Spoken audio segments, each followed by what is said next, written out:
Prendre 1 Corinthiens chapitre 13. 1 Corinthiens chapitre 13, on a partagé plusieurs fois ce verset.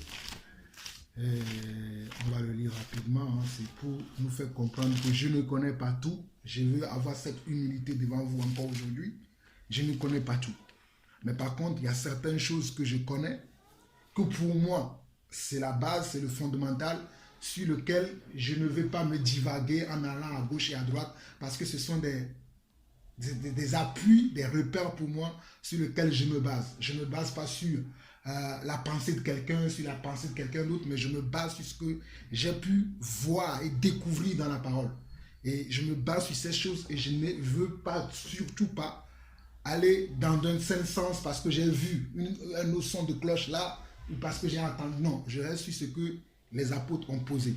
Je vais juste lire un passage ici, et dans ce passage-là, c'est juste pour dire que je ne connais pas tout. Peut-être par rapport à ce que je vais vous dire, vous ne serez pas convaincus, mais moi, c'est ma conviction. Et je vais rester là-dessus, même si je vois qu'il y a des milliers de personnes autour de moi qui ne partagent pas cet avis. Le jour où je serai devant le Seigneur, je ne vais pas dire au Seigneur que c'est parce que j'ai écouté un tel ou parce que j'ai écouté un tel. Je vais lui dire que parce que j'ai été convaincu par ta parole. Ça, c'est ma manière de faire. Mais après, chacun est libre de pratiquer sa foi. Donc, dans 1 Corinthiens chapitre 13, vers le verset 9, on nous dit que nous connaissons en partie et nous prophétisons en partie. Mais ce qui est parfait, mais quand ce qui est parfait sera venu, ce qui est partiel sera aboli. On dit que nous connaissons en partie. Donc, moi qui suis un enfant de Dieu, et je crois aussi que j'ai reçu la grâce du Seigneur pour partager ou bien pour enseigner la parole de Dieu, ou pour conduire, pour amener les gens vers la vérité, mais je ne connais pas tout. Parce que dans le royaume de Dieu, la Bible déclare que Dieu a appelé les uns comme apôtres, les autres comme prophètes, les autres comme évangélistes, les autres comme docteurs et les autres comme pasteurs. Donc je reconnais que je n'ai pas toute la connaissance de Dieu en moi. Je connais certaines choses, des fois j'apprends chez d'autres personnes, des fois j'apprends avec le Saint-Esprit, mais j'apprends aussi chez les autres. Mais je reconnais quand même que je ne connais pas tout. Maintenant, quant à ce qui concerne l'Église, selon moi, j'ai fait un enseignement dessus qui est sur le site, qui est sur ma chaîne de télévision qui s'appelle Jean-Paul Lawson. Je vais t'envoyer le lien après, parce que là, je ne vais pas rentrer dans les détails pour expliquer comment moi je définis l'Église, parce qu'on n'a pas le temps pour ça. Je vais juste prendre quelques passages pour te donner une idée, mais si tu veux aller en profondeur de cela, je te conseille d'aller suivre, parce que c'est deux enseignements que j'ai fait sur c'est quoi le synagogue, c'est quoi l'Église, où j'ai expliqué tout en prenant tous les textes dans la Bible. Tu verras même certains textes que le frère dont tu citais le nom tout à l'heure prend lorsqu'il cite ces versets. Mais moi, je veux rester biblique dans ce que j'ai vu, les apôtres ont enseigné. Donc pour moi, c'est quoi l'Église? L'Église, c'est les gens qui sont appelés du monde à venir dans le royaume de Dieu. Donc si je pars de ce principe-là, donc l'Église n'a rien à voir déjà sur la définition de ce que je viens de dire là. Ça n'a rien à voir avec déjà que ce soit l'Église des maisons ou l'Église bâtiment, ça n'a rien à voir. Parce que l'Église, je précise encore, le mot église qui est un mot, bon, en français c'est un mot français qui s'appelle église, mais dans le mot grec, c'est ecclésias, ecclésia, qui veut dire les gens qui sont appelés hors d'eux. Mais Dieu nous a appelés hors d'eux. Il nous a appelés hors du monde à venir dans son royaume. Il nous a tirés hors du monde à venir dans son royaume. Il nous a, en d'autres mots, je peux dire, Dieu nous appelle à quitter notre ancienne vie, à venir maintenant dans sa vie. C'est ça l'Église. Mais pourquoi aujourd'hui, lorsqu'on parle d'Église, il y a toujours un problème dans le cœur des gens? Parce qu'on nous a toujours montré que l'Église, c'est un endroit où il faut aller. Le problème principal vient de là. Le problème principal de l'Église aujourd'hui, c'est que nous tous, hein, moi je me rappelle lorsque j'étais enfant, le dimanche, si je n'allais pas à l'église, à la maison, mon père n'était pas content. Hein.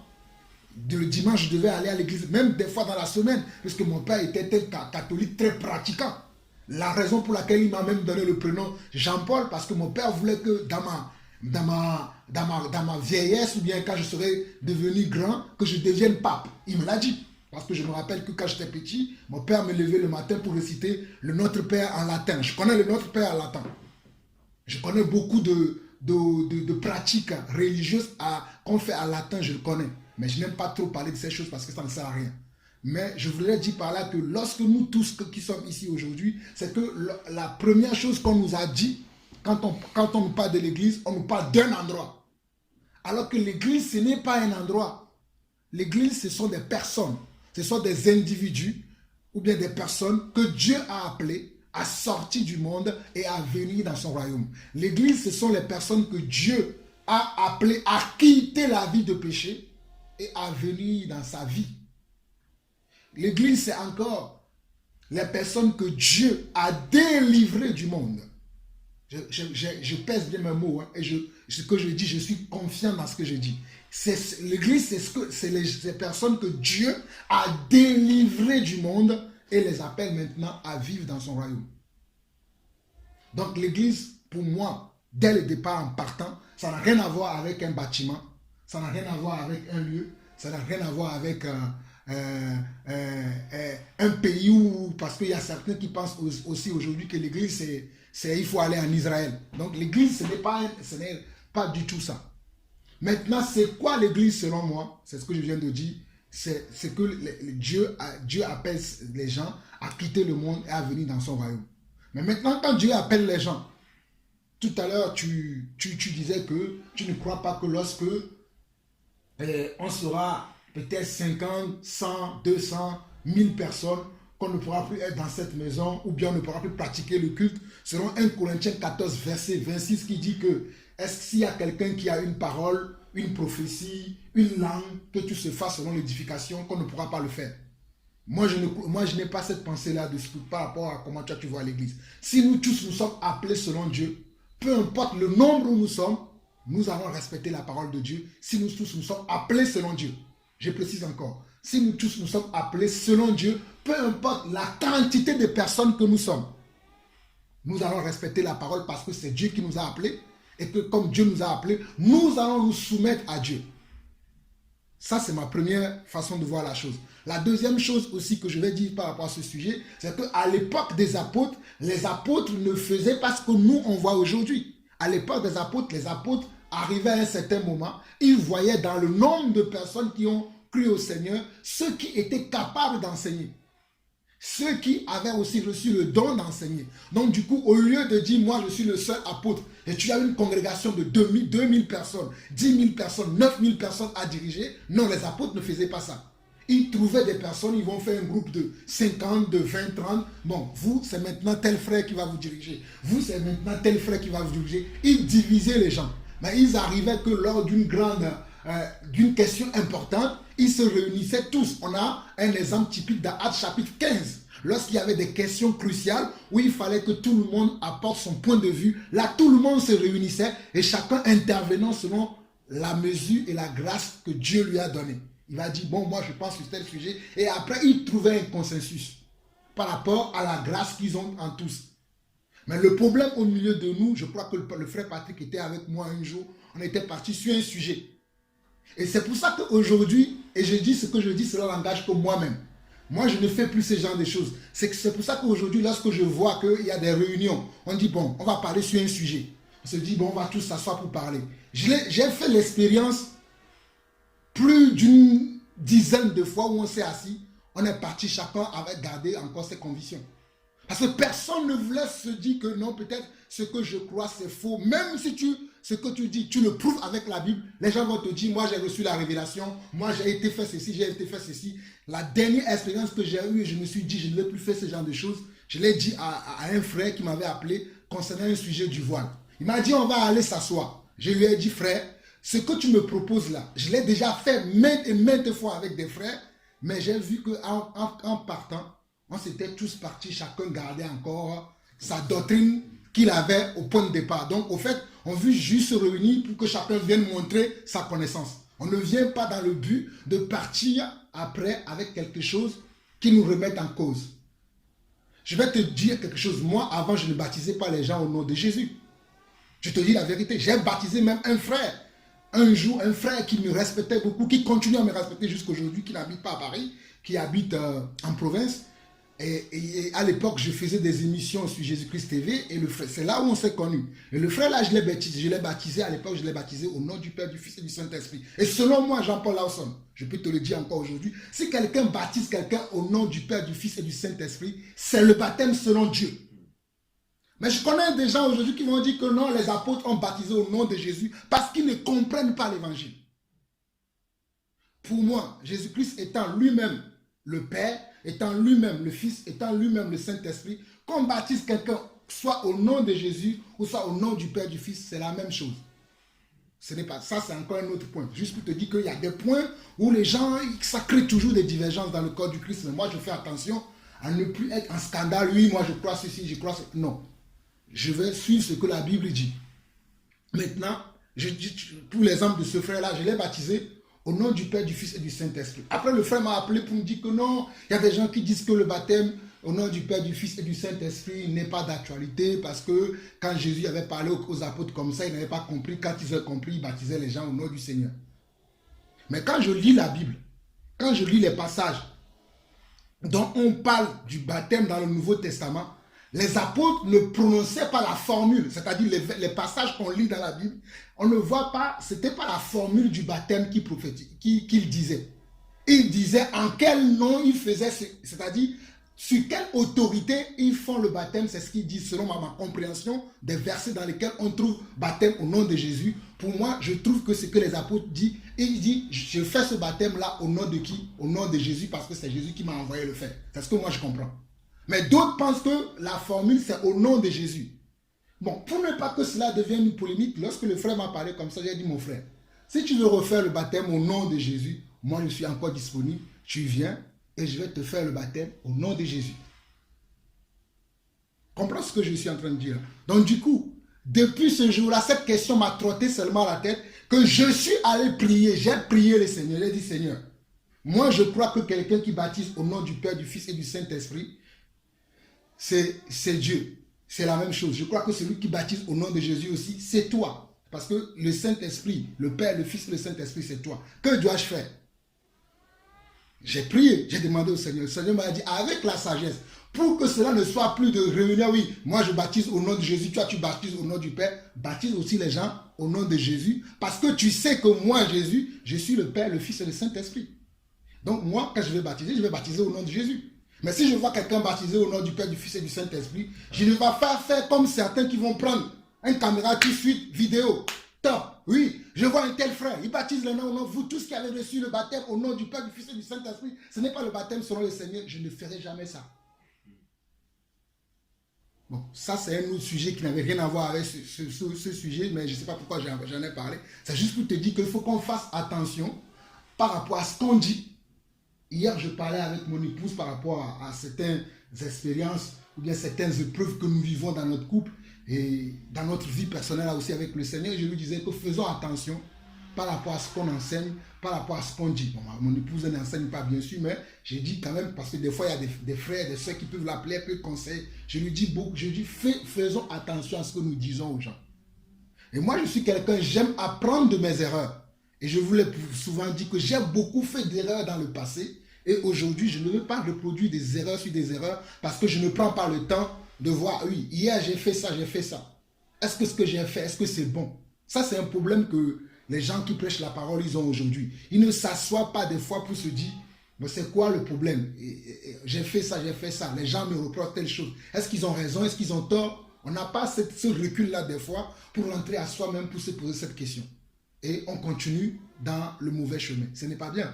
Mais pour parler du sujet concret dont tu m'as posé la question de savoir, les gens qui prient à l'église et les gens qui prient dans la maison, déjà, si je veux prendre la définition de là où les gens prient dehors, c'est fait avec 4 murs. Nous sommes aujourd'hui ici dans une maison. Ici aussi, on a 4 murs. Donc, c'est toujours la même chose. Sauf que ceux qui sont dans les endroits qui sont un peu plus grands que chez nous ici, c'est juste la différence, c'est juste simplement que c'est un peu plus grand et que certains d'entre eux, ce n'est pas eux tous, certains d'entre eux ont donné un nom. Comme je peux voir aujourd'hui, Église le sang de Jésus-Christ, Église le Saint-Esprit, Église le sceptre de la résurrection. Comme on peut voir, en plus de ça, il y a certains qui ont donné un nom. Mais Tout ça là, ce n'est pas l'église. Qu'on soit ici là, le fait qu'on est ici dans ce salon là aujourd'hui, ce n'est pas ici l'église. Mais c'est toi, lui, moi, nous tous ici. Comme nous sommes là tous maintenant là, nous formons comment? L'église. Et ça, selon la Bible, c'est appelé l'assemblée. C'est pour ça que dans Hébreu, on va nous dire, n'abandonnez donc pas vos assemblées. Comme quelques-uns ont cette coutume d'abandonner. Donc ici, c'est une assemblée des saints, pour rendre un culte au Seigneur. Donc, pour s'assembler, peu importe l'endroit où on s'assemble, que ce soit un bâtiment de grande taille, un bâtiment de petite taille, cela n'est pas important. Ce qui est le plus important, et c'est ces choses-là que moi j'enseigne, c'est ce qu'on fait dans ces endroits-là. Je précise encore pour que cela soit clair. Moi je dis bien que ce qu'on fait, que ce soit qu'on soit dans la maison, qu'on soit dans un bâtiment, c'est ce qu'on fait qui est le plus important. C'est pas parce qu'on est dans un bâtiment ou on est dans une maison que bon voilà, le changement va se faire. Non. C'est pour ça que je ne suis pas de ceux-là. D'ailleurs, je bénis le Seigneur que lorsque, il y a 2 semaines, j'étais avec un frère qui s'appelle le frère Calice. Il avait la même pensée que moi. Parce que nous étions encore en assemblée, il y avait un frère qui avait posé une question comme ça. On a répondu à la question et il se trouve que après la question du frère, le soir, on partageait, les frères sont partis, le culte était fini, on était à 2. Et on parlait, il m'a dit, on n'a jamais eu le temps de parler de l'église. Moi, je pense que, et quand il a commencé, j'ai dit, mon frère, je pense la même chose comme toi. Et j'en ai même fait et avec lui, j'ai pris le temps de lui montrer quelques versets, juste vite fait, pour lui dire, je crois la même chose comme toi, que l'église, ce n'est pas un endroit.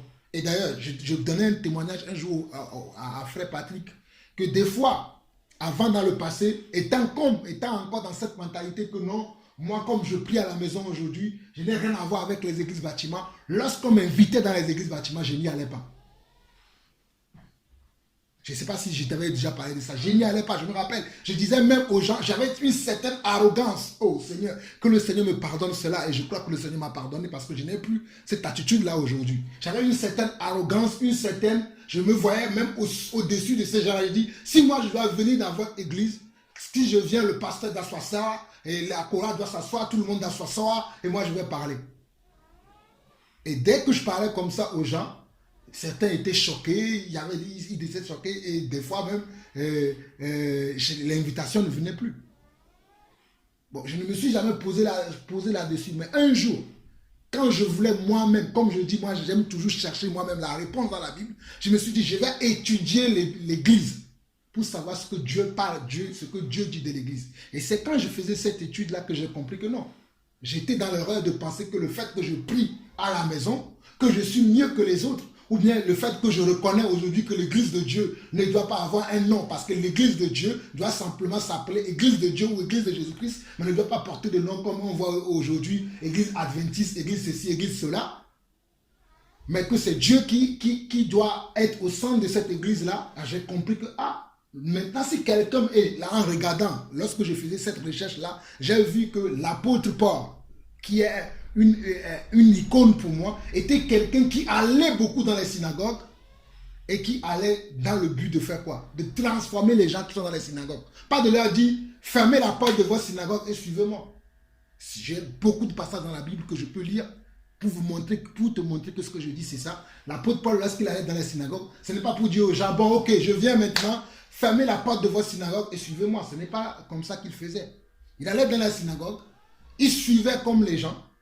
Et à la fin, lorsqu'il pouvait parler, c'est là où il se levait et il apportait les choses qui sont vraies que les gens doivent pratiquer dans la synagogue. Je précise encore, peut-être ça peut être mal interprété ou mal compris. Je dis que les apôtres, lorsqu'ils allaient dans le temple, parce qu'on voit même dans Acte 3 que les apôtres ont parti au temple. Et je sais que beaucoup vont dire qu'ils partaient au temple, non pas pour aller rester dans le temple, mais ils partaient pour faire sortir des gens du temple. Non. Moi aussi, je croyais ça avant. Non, ils ne partaient pas pour faire sortir des gens du temple, mais ils partaient pour faire changer les rites qui se pratiquaient dans le temple. C'est ce que je crois aujourd'hui et c'est ce que je croirai toujours parce que c'est ça la vérité. Ils ne partaient pas dans le temple pour aller dire aux gens, bon ok, fermez la porte du temple, ce n'est plus la peine de prier dans le temple. Non, ils sont venus dans le temple pour leur expliquer que le vrai temple, c'est vous. Ici, ce n'est juste qu'un endroit où nous venons nous recueillir, nous venons nous partager nos connaissances, nos expériences. Mais le vrai temple, c'est vous-même. Donc, ici, ce que vous devez faire, c'est ça, c'est ça, c'est ça et c'est ça. Et c'est ce que les apôtres faisaient lorsqu'ils allaient au temple. Et quand on regarde dans la Bible, même Jésus lui-même, lorsqu'il était sur terre, où est-ce qu'il passait son temps? Si ce n'est pas dans les synagogues, c'est dans les rues. Si ce n'est pas dans les synagogues, c'est dans les rues. Et c'est la même chose que je fais aujourd'hui. Si je ne suis pas dans les synagogues, si je ne suis pas invité dans une église, ou bien si je ne suis pas avec vous, je suis où? Je suis dans les trains, dans les métros. Et je me base sur quoi? Sur les choses que j'ai vues Jésus-Christ faire et j'ai vu aussi les apôtres faire. Si je ne suis pas invité dans une église quelque part, ou si je ne suis pas avec vous ici parce que notre assemblée, on se réunit ici, ben je suis peut-être dehors, en train de prêcher dehors, ou bien je suis invité chez une famille, je vais chez la famille. Il y a beaucoup de gens aussi qui pensent que lorsqu'on est chrétien, on doit toujours inviter les gens à venir chez nous. Moi, je n'ai pas cette mentalité-là. Lorsque les gens m'appellent pour dire frère, je dis souvent aux gens que si vous me permettez que je vienne chez vous, je peux venir chez vous, prier chez vous. Mais qu'est-ce que les pasteurs font aujourd'hui? Si quelqu'un l'appelle, il va lui donner rendez-vous. Je te donne rendez-vous dimanche au culte chez moi. Je n'ai pas vu Jésus faire ça. Hein. Lorsque Jésus était sur terre, il allait à la rencontre des gens. Il y a quelques semaines, je parlais de Bartimée. De Bartimée ou Zachée plutôt. Qu'est-ce que Jésus a? Jésus n'a pas donné rendez-vous à Zachée. Viens le dimanche prochain, je serai dans tel temple, viens me rencontrer là-bas. Il est parti dans la maison de Zachée. C'est parce que beaucoup d'entre nous aujourd'hui, qui avons reçu l'appel de Dieu, mais beaucoup de pasteurs aujourd'hui, ne marchent pas conformément selon l'Écriture. Ils disent souvent aux gens que non, si quelqu'un l'appelle pour un sujet, il va lui dire de venir, je te donne rendez-vous, aujourd'hui je ne peux pas te répondre, viens dimanche au culte, on parlera. On n'a jamais le temps pour parler avec les gens comme ça. On dit, bon, je te donne rendez-vous dimanche, viens, on va parler. Parce que pour eux, servir Dieu, ce n'est que le dimanche. Moi, je ne suis pas un serviteur de Dieu du dimanche. Je sers Dieu toute la semaine. Si dans la semaine, si je ne suis pas au travail, parce que je travaille aussi. Parce que des fois, quand les gens m'appellent à mes heures de travail, je vais dire à la personne, là, je travaille. Si tu veux, je te rappellerai à la fin de mon travail, vers 18h30, 19h, le temps que je finisse le travail, je vais te rappeler. Parce que je ne vais pas prendre aussi le temps de mon employeur pour parler de Dieu. À moins que je suis libre, que je n'ai rien à faire, je peux parler. Mais si j'ai du travail à mon travail, tu vas voir même des fois quand tu m'appelles au travail, je te dis, je suis au travail, je ne peux pas répondre, ou bien je t'envoie un message vite fait pour dire, je suis au travail, je t'appellerai plus tard. Mais si je suis de libre le week-end comme ça, ou bien je sais que le travail va se finir à 19h, et pour le sujet que tu m'appelles, c'est important que je me déplace, je ne vais pas te dire que, bon, tu sais, viens le dimanche à 14h pour venir au culte parce que c'est le dimanche compris. Je ne vais pas dire ça. Parce que là, il y a un besoin pressant, il faut que je réponde aux besoins. Donc, c'est à nous d'avoir la sagesse selon Dieu, de conduire les gens que Dieu amène vers nous, parce que lorsque quelqu'un va venir te poser une question, c'est parce qu'il a vu qu'il y a une grâce sur ta vie. En tant qu'enfant de Dieu, lorsque quelqu'un, que la personne soit chrétien ou non chrétien, mais il vient te poser une question, surtout concernant Dieu, c'est parce que la personne voit en toi quelqu'un qui peut répondre à sa réponse. Parce que lorsque nous lisons la Bible, tous les gens qui allaient vers Jésus, pourquoi ils allaient vers Jésus? Parce qu'ils s'attendaient à recevoir de Jésus quelque chose. Et quand Jésus était parti, les apôtres sont restés. Quand les gens allaient vers les apôtres, pourquoi ils allaient vers les apôtres? Parce qu'ils s'attendaient que lorsqu'ils vont poser une question aux apôtres, lorsqu'ils vont aller les voir, ils vont avoir une réponse aussi à la question qu'ils vont leur poser. Donc nous devons aussi avoir comment? Cette même pensée, cette même mentalité, que lorsque quelqu'un vient nous voir, ce n'est pas parce que nous sommes plus beaux, nous sommes plus belles, ou bien que nous sommes plus sages que quelqu'un d'autre. Non, c'est parce que la personne reconnaît en nous la grâce de Dieu. Je ne sais pas si ce que je dis, vous me comprenez. C'est parce que la personne reconnaît en nous la grâce de Dieu. Et pour respecter cette personne qui vient vers nous, nous n'allons pas lui dire, bon, tu sais, bon, moi, c'est dans 3 mois que je... Bon, pour l'instant, je n'ai pas encore mon église. Attends, quand j'aurai mon église, je peux t'inviter, tu vas venir dans mon église, je vais te parler. Si la personne meurt entre temps. Si la personne meurt entre temps, il y a un problème. Donc, le problème, comme je dis, ce n'est pas l'endroit où on va prier, ce n'est pas ça du tout. Le problème, c'est nous-mêmes. Qui sommes-nous? Est-ce que nous reconnaissons qui nous sommes? Si nous sommes quelque chose, est-ce que nous marchons selon la parole de Dieu? Qu'est-ce que nous disons aux gens? C'est pour ça que je ne vais pas dire aux gens aujourd'hui, vous allez me dire, mais pourquoi tu parles des fausses églises? Oui, je sais qu'il y a des fausses églises. Parce que s'il y a des vrais pasteurs, il y a des faux pasteurs. Donc, il y a aussi des fausses églises. Je ne dis pas qu'on ne doit pas parler des fausses églises, mais je ne dis pas qu'on ne doit pas généraliser pour dire que tout le monde est dans le faux, tout le monde est ceci, tout le monde est cela. Moi, je dis par contre que s'il y a des fausses églises, on parlera des fausses églises. Et surtout le problème aussi aujourd'hui, comme je parlais avec une sœur, et cette semaine, la sœur me parlait de délivrance. Et ça, c'est quelque chose que j'ai toujours dit. Il y a des gens qui vont dire, je vois dans ta vie, Dieu me montre que tu as un problème avec l'alcool. Après, il ne prie pas pour toi. Attends, moi, je ne connais pas ce Dieu-là qui peut identifier le problème, mais qui n'a pas la solution pour le problème. Moi, je ne connais pas ça. Dans la Bible, lorsque je vois les apôtres ou je vois les gens qui sont appelés Dieu, que Dieu a appelés, qui trouvent dans la vie d'un frère ou d'une soeur ou de quelqu'un un problème, ils avaient en même temps la solution. Soit ils vont prier pour la personne, ou ils vont dire à la personne ce qu'il doit faire pour être délivré. Mais le problème qu'il y a massivement au milieu de nous aujourd'hui, c'est qu'on va voir les gens, on va lui dire, ben, je vois que tu as un esprit de python. Et puis on laisse la personne comme ça. Et la personne, il y a un frère, il y a un pasteur qui m'a dit que moi j'ai l'esprit de python. Il y a quelqu'un qui m'a dit que j'ai l'esprit de Jézabel. Il y a quelqu'un qui m'a dit ça. Non. Est-ce que vous m'avez vu dire à quelqu'un ici que tu as tel esprit? Même si Dieu me montre que tu as un esprit, je ne vais pas te dire que tu as un esprit. Moi, je vais commencer à prier pour toi, pour que l'esprit là qui est en toi parte. Mais les gens, ils vont commencer à dire aux gens, tu as tel esprit, après ils ne prient pas pour les gens. Donc la majorité de ce genre de choses, ce n'est même pas la vérité, c'est parce qu'on veut juste que la personne dépende de nous. Donc on va lui dire, tu as tel esprit, mais on n'a pas la solution pour ça. Non. Et ce que je dis, prenons encore la Bible. Lorsque même on prend Simon le magicien, qui a reçu le salut, et qu'après avoir reçu le salut, il attendait le Saint-Esprit. Il a vu que les apôtres sont venus, et les apôtres imposaient les mains aux gens, et les gens recevaient le Saint-Esprit. Donc il va demander aux apôtres, moi aussi, je vais vous donner quelques sous, et vous allez me donner ce don. Mais les apôtres vont être offusqués pour lui dire, mais comment crois-tu que le don de Dieu s'acquiert avec de l'argent? C'est un péché. Ils ont déterminé le péché. Qu'est-ce qu'ils lui ont dit tout de suite? Ils lui ont dit quoi? Répands-toi. S'il est encore possible que ce péché te soit pardonné, qu'il te soit pardonné, c'est ce qu'ils lui ont dit. Ils n'ont pas dit, bon, tu as commis un péché, tu vas aller en enfer. Ce n'est pas ce que les apôtres lui ont dit. Ils lui ont dit, ça, ce que tu viens de faire là, c'est un péché, répands-toi. Donc, ils ont reconnu le problème, ils lui ont donné la solution, c'est de se repentir. Mais qu'est-ce que lui, il a dit? Lui, il n'a pas voulu écouter ce que les apôtres. Il a dit, priez vous-même pour moi.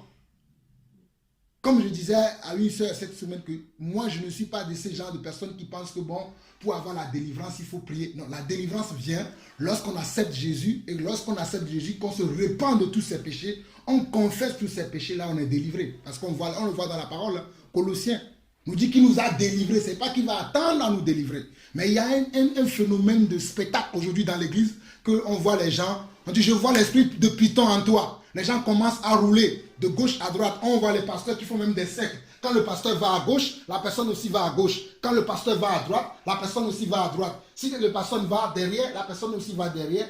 Donc ça a tellement touché notre intelligence, notre conscience, notre esprit aujourd'hui que lorsqu'on vient avec simplement la parole pour te dire que non, c'est la parole qui délivre, les gens sont choqués pour dire mais comment lui me dit ça? Moi, je vois des gens qui sont possédés, je vois des pasteurs, ils les font tomber, ils crient, et lui, il vient me dire simplement que je suis délivré. Mes frères, je vous dis la vérité, le problème vient de là. Parce qu'on a tellement vu beaucoup de choses que lorsqu'on vient avec la simplicité de la parole, on dit non, ça ne peut pas être simple comme ça. Si c'est simple comme ça, pourquoi moi je vois des gens qui crient, qui disent que bon, j'ai le problème avec les maris de nuit, avec les femmes de nuit, avec ceci, ne dort pas, pourquoi? Non, le problème c'est simplement un problème de péché. Parce que c'est le péché qui ouvre la porte aux démons de rentrer en nous.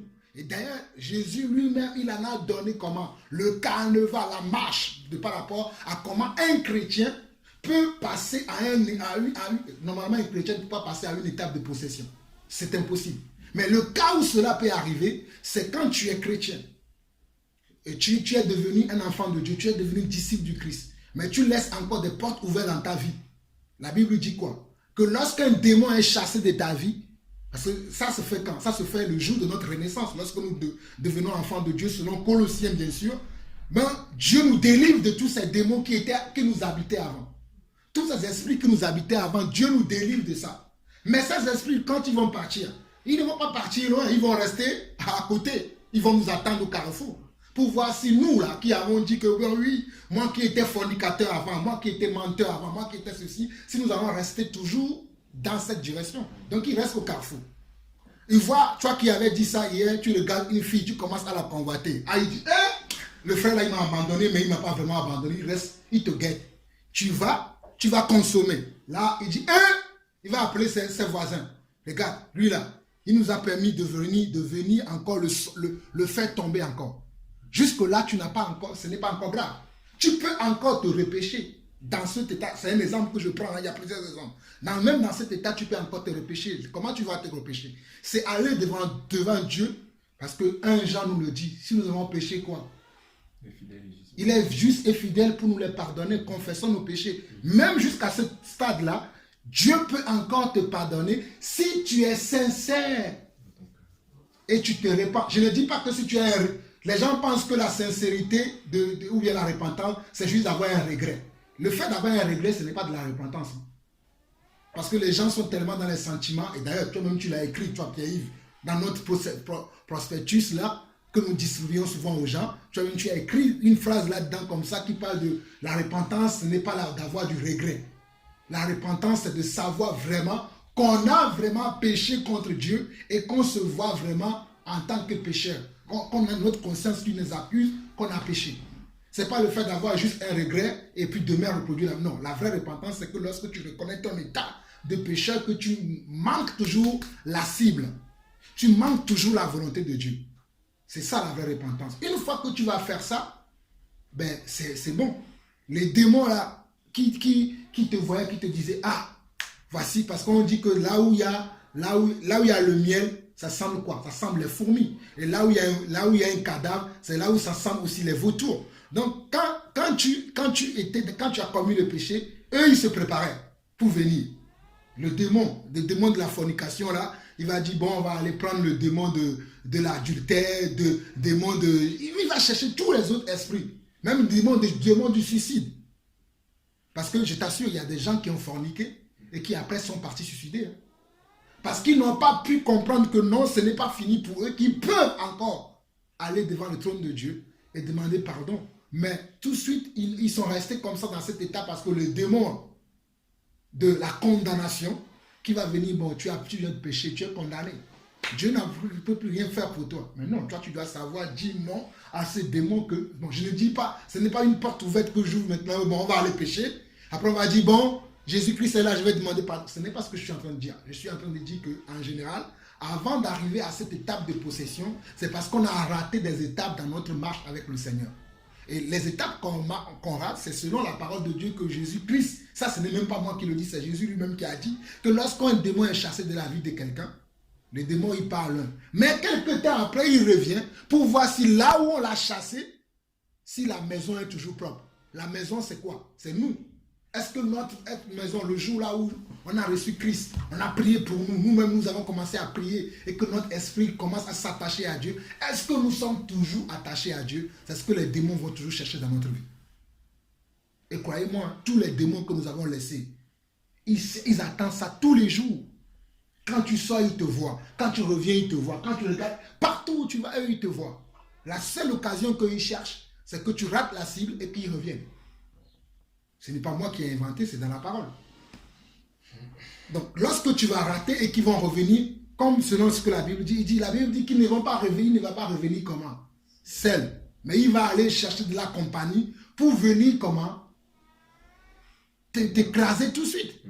Pour que tu ne te relèves plus du tout. Non seulement Jésus lui-même le dit, même Pierre aussi le dit dans le livre de Pierre, que si quelqu'un avait connu la vérité, mais ils n'ont pas marché selon la vérité. Qu'est-ce qu'il dit? Leur dernière condition est pire que la première.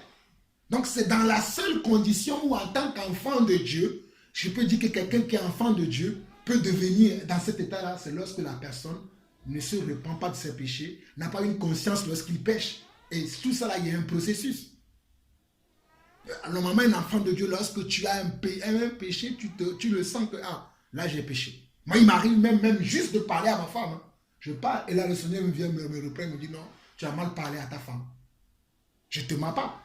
Il me dit, là, tu as mal parlé, répands-toi. Je n'attends pas demain pour me repentir, tout de suite. Je dis, Seigneur, je commence tout de suite. Je dis, Seigneur, pardonne-moi. Et je demande à ma femme pardon aussi en même temps. Bon, j'ai dit, si j'ai dit ça, je t'ai blessé, pardonne-moi. C'est ça la repentance. Et quand tu respectes cette façon de vie dans toute ta vie, et même quand tu vas faire ça, cela ne veut pas dire que l'ennemi ne viendra plus t'accuser. Hein. Satan, lui, il est toujours malin. Vu qu'il t'a vu dans ta faiblesse, il viendra encore faire quoi? T'accuser pour dire, oui, voici, tu vois. Regarde comment tu as parlé à ta femme. Tu n'es qu'un misérable. Tu ne seras jamais rien. Mais moi, lorsque j'entends cette voix, parce que la même méthode que Satan a utilisée hier, c'est la même méthode qu'il utilise aujourd'hui. Lorsque je vais entendre cette voix, c'est là où je vais me souvenir de quoi? La parole, l'épée de l'esprit selon Ephésiens chapitre 6. Les armes que nous, chrétiens, nous avons pour faire le combat.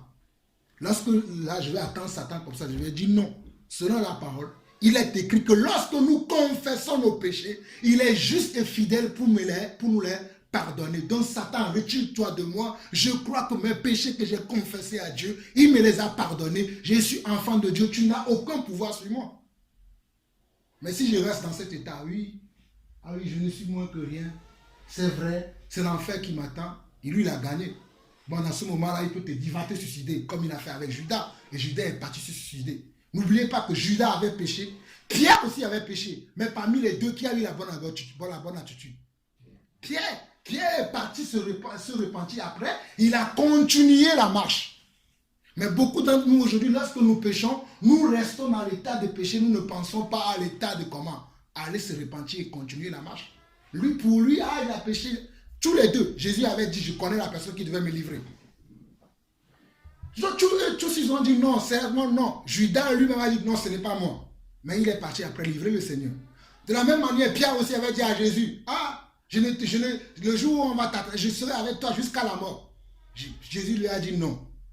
Avant que le coq me réunira 3 fois, avant que le coq me chante 3 fois, tu me réuniras 3 fois. Il a dit non, je ne ferai jamais ça. Mais c'est la même chose, parce que c'est la même chose qu'il a dit à Pierre.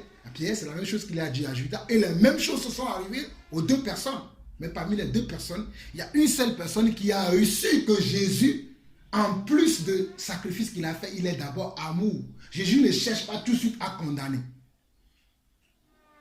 Nous, c'est nous les hommes que dès qu'on voit un frère dans un péché, on se frappe les mains, on s'oublie que nous aussi on pêche. Non.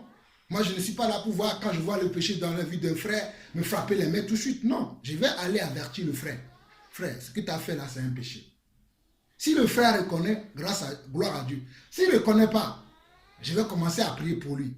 Mais quelques temps après, je vais revenir lui dire, frère, tu as péché. Quel est ce que tu fais de ce péché-là? S'il ne veut jamais reconnaître, selon ce que la Bible me dit, je vais prendre encore 2, 3 frères. Venons lui parler à ce frère-là. Frère-là, il a péché. Il ne veut pas reconnaître. Ah bon? Il ne reconnaît pas devant nous, mais je vais le considérer maintenant comme un païen. Mais là, ça, c'est le cas des péchés vraiment où ce sont des frères qui sont au milieu de nous. Mais il y a certains péchés où on n'a même pas besoin de prier avec la personne, où on n'a pas besoin de prendre quelqu'un. Je prends l'exemple encore de l'apôtre Paul lorsqu'il parle d'Hyménée et Philette.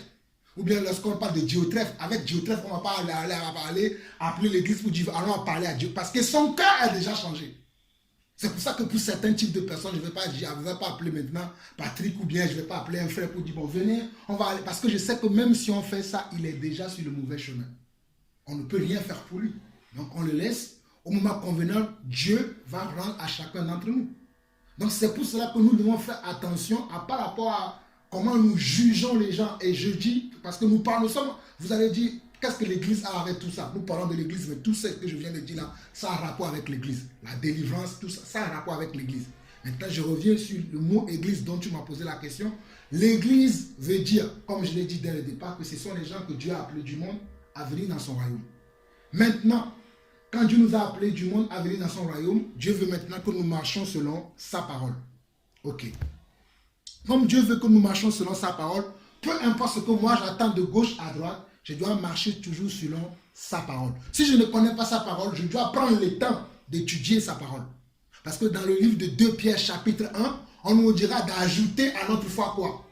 La connaissance, d'ajouter la maîtrise de soi, d'ajouter l'amitié fraternelle, dans tout ce que nous avons. Ce n'est pas simplement parce que Dieu nous appelle, c'est bon, c'est fini. Non, il y a encore un travail qu'on doit faire. Parce que si on ne fait pas ce travail-là, on va être amené à aller sur tout vent de doctrine.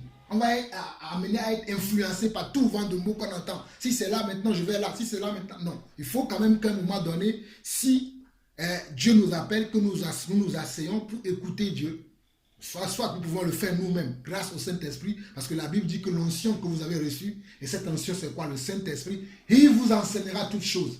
Mais beaucoup d'entre nous aussi, nous n'écoutons pas le Saint-Esprit. Et en même temps, si peut-être nous n'avons pas ce privilège-là d'écouter le Saint-Esprit qui nous enseigne, mais demandons à Dieu, bon, montre-moi la personne que toi-même tu sais qu'il est un vrai enfant de Dieu que tu as appelé, qui est appelé à enseigner, qui est dans les 5 ministères, c'est-à-dire qui est apôtre, prophète, évangéliste, docteur ou pasteur.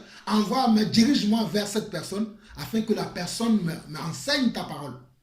C'est une des prières que les gens ne font pas. Dès qu'ils voient quelqu'un qui parle bien, bon, il parle bien de la parole, bon, je vais vers lui. Est-ce que tu sais qu'il est un vrai apôtre? Est-ce que tu sais qu'il est un faux apôtre? Tu ne sais pas. Mais c'est parce qu'il parle de Dieu. Non. Je dois demander à Dieu, dirige-moi vers les personnes. Je me rappelle qu'on voit Pierre. Pierre priait. Et dans Actes chapitre 10, Pierre priait. Et à un moment donné, il a vu des choses dans le ciel. Les animaux qui lui étaient interdits selon la loi de manger. Mais il ne comprenait pas ce qu'il voyait. Mais il a demandé à Dieu que Dieu lui révèle la compréhension de cette chose-là. À peine avant de finir sa prière, il y avait des gens qui ont toqué à sa porte. Et lorsque les gens ont toqué à sa porte, selon Actes chapitre 10, on nous dit à ce moment-là que Dieu lui dit que la vision que tu viens de voir là, ça a rapport avec les gens qui viennent de toquer à ta porte, va avec eux. Donc dans l'église, il y a quoi encore? Qu'est-ce qu'on doit avoir encore dans l'église? L'esprit de prière. N'oubliez pas que quand je suis venu aujourd'hui, j'ai parlé de quoi? Que je vais parler de la prière. On doit prier. L'esprit de prière, nous devons prier tout le temps. L'esprit de prière. Maintenant, pour conclure tout ce que je dis, là, pour citer les thèmes principaux qui vont t'aider, moi, je ne crois pas, comme certains croient, ah oui, ceux qui prient dans les bâtiments, ceux qui sont ceci, là. Ce n'est pas le message que j'apporte. Si quelqu'un prie dans un bâtiment, je ne vais pas lui dire, tu suis parce que tu pries dans les bâtiments, ou si la personne me pose des questions, il veut connaître la vérité, je ne vais pas lui dire, comme je vois certains, comme tu pries dans les bâtiments, c'est même pas la peine qu'on prie avec toi, c'est même pas la peine que je vais là-bas. Non. Je vais aller dans le bâtiment. Je vais même s'asseoir, même s'ils ont des statuettes, comme si quelqu'un m'invite dans l'église catholique, j'irai. Je vais m'asseoir comme eux. Ils vont commencer leur culte, je serai là. Mais s'ils me donnent maintenant le micro pour parler, c'est là où je vais leur dire, vous savez, que dans tout ce que vous faites là, ce n'est pas ça ce que vous devez faire. Ce que vous devez faire, c'est ça. Et après, je vais sortir. S'ils m'ont écouté, j'ai dit ce que vous devez faire, c'est ça. Parce que ce que vous devez faire, c'est que lorsque vous rendez culte à Dieu, je prends l'exemple de l'église catholique, lorsque vous devez rendre culte à Dieu, vous ne devez pas avoir des statuettes de Marie, des statuettes de Jésus. Jésus n'est plus sur la croix. Pourquoi vous le mettez sur la croix? Il n'est plus sur la croix. Vous devez prier en votre âme et conscience et prier simplement le Seigneur, car Dieu sonde les cœurs des hommes. Et vous ne devez pas appeler votre église catholique, appelez-le simplement église de Dieu. Peut-être au premier coup, je n'aurai pas tout fini. Je vais parler d'une chose parce qu'il y a des fois on peut parler, il n'y a pas assez de temps pour parler parce que je vois l'apôtre Paul que dans plusieurs églises où il est allé, c'est selon plusieurs sabbats. Selon la Bible, on dit que chaque sabbat il allait. Donc ce n'est pas toutes les vérités qu'il disait en un seul culte. Un jour, on revenait d'une église, je parlais de ça avec le frère Patrick, que ça fait déjà 3-4 fois que là, je viens dans une église là. Je pense que la prochaine fois, s'il m'invite encore quand je vais venir, je vais parler de tel sujet, sans user de ménage à qui que ce soit. Parce qu'il faut qu'on ait aussi la sagesse pour parler. Si je viens du premier jour, tout de suite comme ça, je balance tout, est-ce que les gens vont comprendre? Donc il y a un processus aussi dans comment on doit amener les gens à venir dans la vérité. Comment on peut prendre les gens à l'état brut et les amener à devenir de l'or dans le Seigneur. Quand je dis de l'or, c'est un terme que j'emploie, on n'est pas de l'or, mais c'est juste pour dire à devenir des personnes parfaites dans le Seigneur. Mais si je viens tout de suite, je commence à dire, oui, vous priez Marie, vous priez ceci, de toute façon, vous irez en enfer. Est-ce qu'ils vont me comprendre? Mais si je viens avec amour, je partage le culte avec eux, et qu'après je leur dis, vous savez, le culte que vous faites comme ça, je leur montre publiquement que ce n'est pas comme ça, ils vont mieux comprendre que quand je vais commencer à dire tout de suite, parce que vous avez mis le nom église catholique sur votre église, vous irez en enfer. Non, Dieu n'a pas donné le nom église catholique à son église. Dieu n'a pas donné le nom église adventiste à son église. Dieu n'a pas donné le nom église protestante à son église. Et puis je m'arrête là. Qu'est-ce que les gens vont retenir de ce que je vais dire? Ils vont voir le rejet. Et n'oublions pas que lorsque Jésus est venu dans le monde, il est venu d'abord avec amour.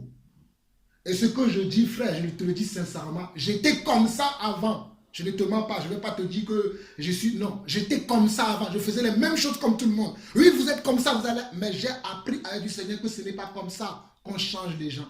Il faut d'abord manifester dans l'amour. Et dans l'amour, tu vas commencer à apprendre la personne, la voie à suivre. Ce n'est pas dans le but de devenir comme la personne. Hein. Lorsque tu vas dans on va dans ces genres d'endroits, ce n'est pas pour après nous asseoir comme eux, faire les mêmes choses comme eux. Je viens m'asseoir, participer au culte comme eux, faire même des choses comme eux, mais ce n'est pas dans le but. Comme l'apôtre Paul a dit, il a dit, avec les Grecs, je me suis fait grec. Avec les Juifs, je me suis fait juif. Vous pensez que quand l'apôtre Paul se faisait juif, c'est qu'il était redevenu sous la loi? Non, il n'était pas revenu sous la loi. On a partagé un verset là. Il dit, comme non, étant, on peut le lire même. On peut le lire. 1 Corinthiens parle de ça. Allons lire ça.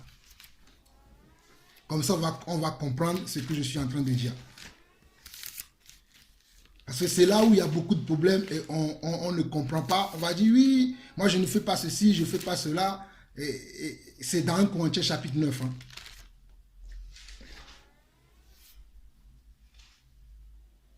1 Corinthiens chapitre 9 à partir du verset 19. Je ne suis pas en train de dire que nous devons embrasser les églises qui portent des noms. Moi, je n'ai pas un problème avec une église qui porte des noms. Mais j'ai un problème avec les gens qui sont dans les églises qui ne comprennent pas. Parce que si les gens donnent des noms à des églises, c'est parce qu'ils n'ont pas compris. Je te donne un exemple. Si je dis maintenant à mon fils, David, prends la clé là, va me le mettre sur la table. Et David, il prend la clé, il va le mettre dans le canapé. Ça veut dire quoi? Ça veut dire qu'il n'a pas compris ce que j'ai dit.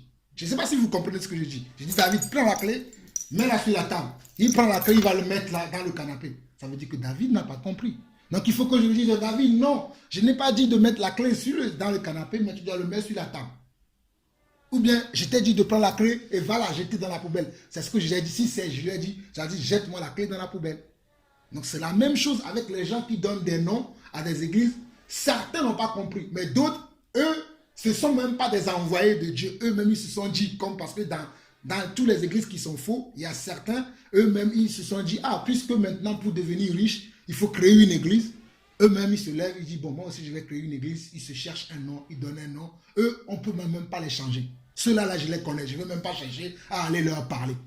Parce que quand tu les vois déjà, le Saint-Esprit te rend témoignage que lui, là, tu n'as pas besoin de le convaincre. Parce qu'ils sont déjà dans l'égarement. Mais il y a certains, c'est parce qu'ils ne savent pas, ils ne connaissent pas la vérité. Comme moi, dans le passé, lorsque j'étais à Charisma et que j'allais en mission à Charisma, les choses que je vous dis aujourd'hui, je ne parlais pas comme ça. Si tu m'avais connu il y a 8 ans, je ne parlais pas comme ça. Lorsque je venais aux gens, je parlais de Charisma. Lorsque j'allais dans les villes de Paris, de France, là, je parlais de Charisma, que nous allons implanter Charisma. C'est ce que parce que c'est comme ça qu'on m'a transmis l'évangile. Donc je défendais Charisma. Là, partout où j'allais, je ne parlais même pas beaucoup plus de Jésus-Christ, je parlais de Nuno Pedro, puisque c'est lui qui est à la tête de l'église Charisma. Mais il a fallu que lorsque je sors de là, que Dieu me fasse comprendre la parole, que c'est celui que je dois présenter. C'est lui que je dois présenter. C'est lui que je dois donner aux gens. Donc il y a un travail que j'ai fait sur moi-même pour ne pas reproduire ce qu'on m'a appris lorsque j'étais dans un système. Donc quand on regarde dans 1 Corinthiens chapitre 9, à partir du verset 19, dans ma Bible, on a donné le titre « Méthode et récompense d'un vrai serviteur de Dieu ». Ce n'est pas Dieu qui a écrit, ce sont les commentateurs de la Bible qui l'ont écrit, mais moi je trouve que c'est un conseil sage. Et maintenant, c'est les commentateurs de la Bible qui l'ont écrit, mais ces paroles que je vais lire, c'est l'apôtre Paul qui l'a écrit. Il dit « Car bien que je sois libre à l'égard de tous, je me suis rendu le serviteur de tous afin de gagner le plus grand nombre. » Si on veut gagner les gens, faisons-nous serviteurs des gens. Ne nous voyons pas au-dessus des gens. Ne pensons pas que nous sommes déjà arrivés, car cette même Bible, il est écrit que celui qui est debout prenne garde de ne pas tomber. Frère, je ne suis pas encore arrivé. Hein. Je parlais de ça hier avec Patrick. On n'est pas encore... Tant que nous sommes sur la terre, nous sommes encore dans le combat, nous ne sommes pas encore arrivés parce que nous pouvons tomber d'un moment à l'autre. Mais nous devons veiller parce qu'il dit quoi? Il dit, car bien que je sois libre à l'égard de tous, je me suis rendu le serviteur de tous afin de gagner le plus grand nombre. Moi, ce que je veux gagner, quand je dis afin de gagner, ce n'est pas de gagner pour que les gens disent que c'est Jean-Paul qui a la vérité. Non, je veux gagner les gens pour Christ. Souvent, lorsqu'on parle d'évangélisation, je vous parle souvent de ça que les gens, lorsqu'ils partent en évangélisation, ils ne partent pas pour présenter Jésus, mais ils partent pour présenter leur église. Souvenez-vous que lorsque vous recevez les prospectus, souvent, qu'est-ce que vous voyez? On va commencer par parler de la parole, après on va vous donner une adresse d'une église. On ne vous donne jamais l'adresse de Dieu. Moi, je ne suis pas pour ce genre d'évangélisation. Je pars, je vais parler des gens, je vais leur parler de Jésus. S'ils cherchent Jésus, je vais dire, lisez la Bible. Si vous souhaitez plus de renseignements, ok, je vais vous parler de ça. Mais je ne vais pas leur dire, bon, est-ce que vous voyez que dans nos prospectus, j'ai mis adresse, 3 squares de la ABSAS, 91 000 Évry, tous les dimanches, culte à 14 h, j'ai mis ça. Ce n'est pas ça ce que je dois mettre. Si ces personnes sont appelées à être sous la grâce de Dieu que Dieu m'a fait dans ma vie, de fil en aiguille, Dieu va le faire. Je n'ai pas besoin de leur dire, venez. Non, je n'ai pas besoin. Mais s'ils sont ces personnes-là, enfin, ça aussi, ça concerne ma foi, parce qu'il y a certains qui pensent qu'on doit inviter Moi, je n'invite pas les gens. C'est Dieu qui doit m'envoyer ces âmes. Si Dieu pense que je suis capable de pouvoir diriger les personnes, c'est lui qui me les envoie. Je ne vais pas à la recherche des gens, comme quand je faisais l'école biblique, on nous montrait comment gagner les âmes pour notre église, mais on nous disait comment gagner les âmes pour Dieu. Moi, j'ai compris, je ne veux plus gagner les âmes pour ma cause, mais je veux gagner les âmes pour la cause de Dieu. C'est pour ça que mes manières, mes méthodes de faire ont changé. Je sais que ça choque beaucoup de frères, mais peu importe, moi, je veux ressembler à Jésus-Christ. Je ne suis pas là pour faire plaisir à X ou Y, mais je suis là pour faire plaisir à mon Dieu. Même ce qu'on partage là, il y a certains qui ne seront pas d'accord avec ça. Mais moi, c'est ça que je pratique. Et comme l'apôtre dit, car bien que je sois libre, je suis libre à l'égard de tout le monde aujourd'hui. Je peux prier partout où je veux. Je peux aller prier dans la mer et dans la forêt. Je peux aller prier dehors. Je peux prier où je veux. Je suis libre de prier où je veux. Mais si je vois qu'il y a des gens qui m'invitent, par exemple, dans votre ancienne église, je ne vais pas dire, ah, moi je suis libre aujourd'hui, mais dans leur église, déjà, ils ont un nom. Ils l'appellent église évangélique d'Évry. Est-ce que je dois aller là-bas? Déjà, il y a un problème, ça veut dire que je n'ai même pas encore compris. Je vais y aller, mais il y a des gens qui seront déjà juste bloqués parce que, c'est l'église évangélique d'Évry. C'est l'église évangélique. Ils vont dire, ah non, moi je ne vais pas là-bas parce que non, Dieu est contre ça, je ne vais pas là-bas, je n'ai rien à faire avec ces gens-là. Non, au contraire, tu dois aller là-bas pour leur dire ce qu'ils doivent comprendre et ce qu'ils doivent changer dans tous ces brouillards qui font là. Ce qu'ils doivent changer, c'est ce que tu dois leur dire. S'ils écoutent ce que tu as changé, la Bible dit comment? Tu les as gagnés. Là, vous pouvez avoir maintenant une amitié de frère, une relation de frère où de temps en temps, tu vas aller les voir pour voir s'ils continuent dans les choses que tu leur as enseignées. C'est ce que l'apôtre Paul fait dans la Bible. Toutes les villes qu'il a fréquentées. Bon, on va voir ça. Lisons ce passage-là comme ça, on va voir. Car bien que je sois libre à l'égard de tous, je me suis rendu le serviteur de tous afin de gagner le plus grand nombre. Avec les Juifs, j'ai été comme Juif afin de gagner les Juifs. Avec ceux qui sont sous la loi, comme sous la loi, quoique je ne sois pas moi-même sous la loi, afin de gagner ceux qui sont sous la loi. Regardez, hein, ce n'est pas moi qui invente. Il dit, avec les Juifs, j'ai été comme Juif. Ça veut dire qu'avec les Juifs, tu vois l'apôtre Paul, je ne sais pas si c'est comme ça qu'il faisait, mais j'imagine. Je dis bien, je ne sais pas. Mais tu le vois avec la kippa sur la tête. S'il prie comme ça, lui aussi il prie. Mais maintenant, s'il faut parler, il dit autre chose. C'est ça ce qu'il veut dire. Il dit, avec les Juifs, j'ai été comme Juif. Les Juifs, ils font quoi? Ils prient avec ils ont des rituels en priant. Bon. Afin de gagner les Juifs. Avec ceux qui sont sous la loi, comme sous la loi. Ceux qui sont sous la loi, c'est qui? C'est encore les Juifs qui pratiquent les lois. Avant de prier, il faut faire les ablutions, il faut laver les mains, il ne faut pas toucher la femme. Bref, ils ont plusieurs dogmes, plusieurs doctrines avant de prier. Mais il dit quoi? Avec ceux qui sont sous la loi, comme sous la loi, quoique je ne sois pas moi-même sous la loi, afin de gagner ceux qui sont sous la loi. Avec ceux qui sont sans loi, comme sans loi, quoique je ne sois point sous la loi de Dieu, mais étant sous la loi de Christ.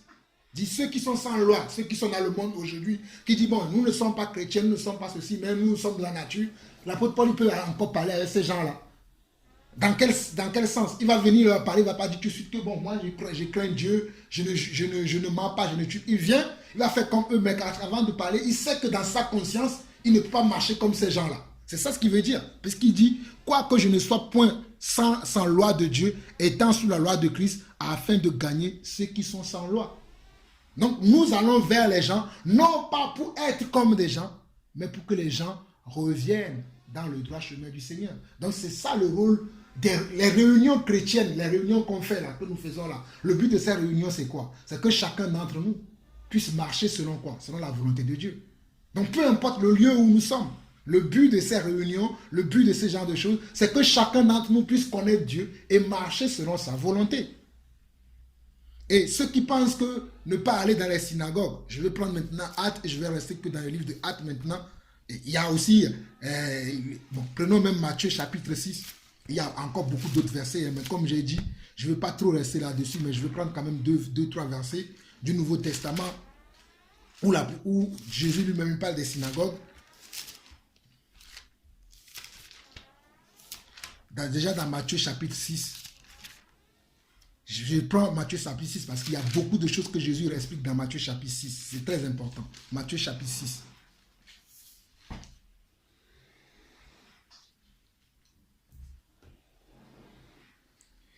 Il dit, gardez-vous de pratiquer votre justice devant les hommes pour en être vu. Autrement, vous n'aurez point de récompense auprès de votre Père qui est dans les cieux. Tu vas dire que ce que nous partageons n'a rien à voir avec la justice. Mais c'est la justice. Et ça, c'est l'orgueil de l'homme. De l'homme qui pense savoir tout, qui n'a plus aucune miséricorde pour les autres. Moi, je ne rentre pas dans... Non, c'est à Dieu de juger. Je crois que Dieu nous a donné aussi de juger. Mais je ne suis pas orgueilleux à tel point de dire que bon, pour ce genre de personnes-là, moi, je ne peux pas avoir de communion avec eux parce que de toute façon, ils sont déjà dans le faux. Non, avant, j'étais comme ça. Mais je n'ai plus cette même... Parce que j'ai compris ce que Jésus veut dire là. Il dit, gardez-vous de pratiquer votre justice devant les hommes. Quand on fait ça, c'est pour faire quoi? C'est pour dire aux autres que nous pratiquons la vraie justice. Nous sommes dans la vraie église. Nous prions dans les maisons. Nous sommes dans la vérité. C'est ça, mon frère. Si tu ne le sais pas, c'est ça le but principal. C'est pour dire aux gens que nous connaissons maintenant la vérité. Nous sommes vrais. Nous marchons totalement dans la vérité. Les autres ne sont pas dans la vérité. C'est nous que vous devez suivre. Mais ce n'est pas l'attitude que Jésus me demande à moi en tant qu'un enfant de Dieu. Ce n'est pas comme ça que Jésus m'apprend à marcher. C'est pour ça que je prends ce passage-là. Il dit au verset 2. Donc, lorsque tu fais l'aumône, ne sonne pas de la trompette devant toi comme font les hypocrites dans les synagogues et dans les rues, afin d'être glorifié par les hommes. Lorsqu'on fait ce genre de choses, on n'a pas besoin de sonner de la trompette. Regarde ce que j'ai fait, regarde ce que j'ai fait, afin d'être glorifié par les hommes. Mais fais-le en cachette. Pour faire des choses en cachette, il faut aller vers les gens. Mais quand tu es là, tu fugies. Les gens vont dire, ah, regarde, lui il est vrai, il est dans la justice, mais tu ne vas jamais vers les gens. Non, il faut aussi aller vers les gens. C'est pour ça qu'il dit que lorsque tu fais l'aumône, ne sonne pas de la trompette devant toi, comme font les hypocrites dans les synagogues. Comme font les hypocrites où? Dans les synagogues. Donc, dans les synagogues, nous avons des hypocrites. Donc, qu'est-ce que nous devons faire? Nous devons aller dans les synagogues pour faire que les hypocrites qui sont dans les synagogues ne soient plus hypocrites. Matthieu, encore chapitre 23, lorsque Jésus parlait aux pharisiens, est-ce qu'il leur disait fermez vos synagogues? Non, c'est leur caractère hypocrite, leurs attitudes hypocrites et mensongères qu'ils avaient dans les synagogues qui touchait Jésus. Ce n'est pas par rapport aux synagogues elles-mêmes. D'ailleurs, il va leur dire que ce temple que vous voyez, je vais le détruire en 3 jours, je le reconstruirai. Donc, ce n'est pas le synagogue ce n'est pas le temple qui avait un problème, mais ce sont les gens qui étaient dans le temple et qui avaient des pratiques dans le temple qui dérangeaient Jésus-Christ. Et c'est à eux que Jésus parlait. Et c'est pour ça qu'il dit ici, donc lorsque tu fais l'aumône, ne sonne pas de la trompette devant toi comme font les hypocrites dans les synagogues et dans les rues, afin d'être glorifiés par les hommes. Je vous le dis en vérité, ils ont leur récompense. Et ces gens de personnes qui disent aujourd'hui, oh, de toute façon, ceux qui sont dans les bâtiments, ils sont perdus. Je suis d'accord que ceux qui sont dans les bâtiments, ils sont perdus. Mais est-ce que c'est parce que je vais dire qu'ils sont perdus que c'est fini? Mais non, je vais dire qu'ils sont perdus, mais si je peux aller leur parler dans les synagogues, si je peux aller leur témoigner de l'amour, c'est ça ce qui va être le plus efficace que de rester juste chez moi et dire, bon, vous tous qui êtes dans les synagogues, vous êtes dans le mensonge, vous irez en enfer. Est-ce que je les aide? Enfin, je dis encore que moi, c'est mon point de vue. J'étais comme ça avant, mais je ne peux plus continuer comme ça. Maintenant, je vais vers ce genre de personnes-là. Je leur tends la main, je parle avec eux, je discute avec eux. Pourquoi vous êtes comme ça dans les synagogues? Pour comprendre pourquoi ils sont comme ça. Et comme je te le dis, beaucoup d'entre eux ne connaissent pas la vérité. Certains, comme j'ai dit tout à l'heure, il y a certains qui connaissent, mais beaucoup d'entre eux ne connaissent pas. Un jour, j'étais avec le frère Patrick, on était parti dans une église. Lorsqu'on est sorti, on parlait avec un responsable de l'église. Il faut demander à Patrick ce qu'on disait. Il y a beaucoup de choses qu'on leur avait dit. Ils disent qu'ils savent, mais pour le mettre en pratique, ils avaient encore des problèmes. Je disais au frère qu'il y a un moment donné, s'ils n'arrivent pas à pratiquer la vérité, tu ne peux plus continuer à... Le frère Patrick, il est là. Il était là avec moi le jour là où je parlais avec le frère. On a parlé, on a fait le culte. Après le culte, je lui ai dit, tu sais, dans votre église, il y a ça qui ne va pas. Et il faut à un moment donné que vous changez ça. Il m'a dit, oui, ce que tu dis, c'est la vérité. Nous avons commencé, j'ai tel problème, mais je ne suis pas arrêté. J'ai dit, vous avez commencé, mais là, je vois qu'il y a encore des choses, mais il faut que vous arriviez à éradiquer tout ça. Je n'ai pas encore eu l'occasion d'être réinvité encore, parce qu'ils ont voulu me réinviter, mais ce week-end, on n'était pas là. C'était le week-end où on partait en Belgique. Donc j'avais dit que je ne serais pas là, donc je n'ai pas eu. Mais si la prochaine fois je repars là-bas, c'est pour voir si ceux dont nous avons discuté, est-ce qu'ils ont amélioré ça dans leur congrégation. S'ils n'ont pas amélioré, je t'assure que mon message que je vais prêcher ce jour-là, ça sera ça. Peut-être si je prêche comme ça, ils ne vont plus m'inviter, mais là, le serein saura que moi, j'ai fait ma part. Mais que je ne suis pas resté chez moi pour dire simplement, oui, non, je suis allé témoigner l'amour, leur montrer les choses. Et si vous continuez même dans ce passage, jusqu'au verset 5, il dit, lorsque vous priez, ne soyez pas comme les hypocrites qui aiment à prier debout dans les synagogues et au coin des rues pour être vus des hommes. Pourquoi je prends ces passages-là? C'est parce que c'est l'attitude que nous avons aujourd'hui sans le savoir. Hein. Parce qu'on pense que puisque nous connaissons la vérité aujourd'hui, que peut-être notre église ou bien notre congrégation, on n'a plus un nom, on prie tout, on prie simplement comme la Bible dit, que c'est comme si nous sommes déjà arrivés. Et donc nous voyons de haut ceux qui sont encore dans ces choses. Oh, de toute façon, je ne vais pas parler avec celui-là, il est pris encore dans une assemblée. Mauvaise pioche, ce n'est pas la bonne attitude. Certes, nous ne sommes plus comme eux, certes, nous avons compris, mais nous ne devons pas avoir cette attitude-là de les regarder comme s'ils n'ont que moins que rien. Nous devons maintenant leur témoigner de l'amour, aller vers eux, leur parler de la parole telle que cela doit être enseigné. Maintenant, s'ils refusent, là, nous pouvons adopter l'attitude que nous avons là. Mais si nous n'avons pas passé déjà par cette phase-là, où nous avons été chez eux, je dis bien dans l'amour, pas dans la condamnation, dès que tu vois la personne, de toute façon, tu pries Mohamed, tu n'iras pas au ciel. Non, il faut d'abord expliquer pourquoi la personne ne va pas prier Mohamed. La plupart du temps, on n'explique pas. On est juste là à dire, oui, c'est ça, c'est ci, c'est ça. Non, il faut d'abord expliquer pourquoi la personne ne doit pas prier Mohamed. Donc, on dit ici, lorsque vous priez, ne soyez pas comme des hypocrites qui aiment à prier debout dans les synagogues et au coin des rues pour être vus des hommes. Je vous le dis en vérité, ils ont leur récompense. Mais quand tu pries, entre dans ta chambre. Donc, on voit le premier passage de ici où Jésus reproche cette attitude de vouloir toujours indexer les autres, alors que nous-mêmes déjà nous sommes des hypocrites. Maintenant, si je vais dans le livre de Actes, allons dans Actes chapitre 13,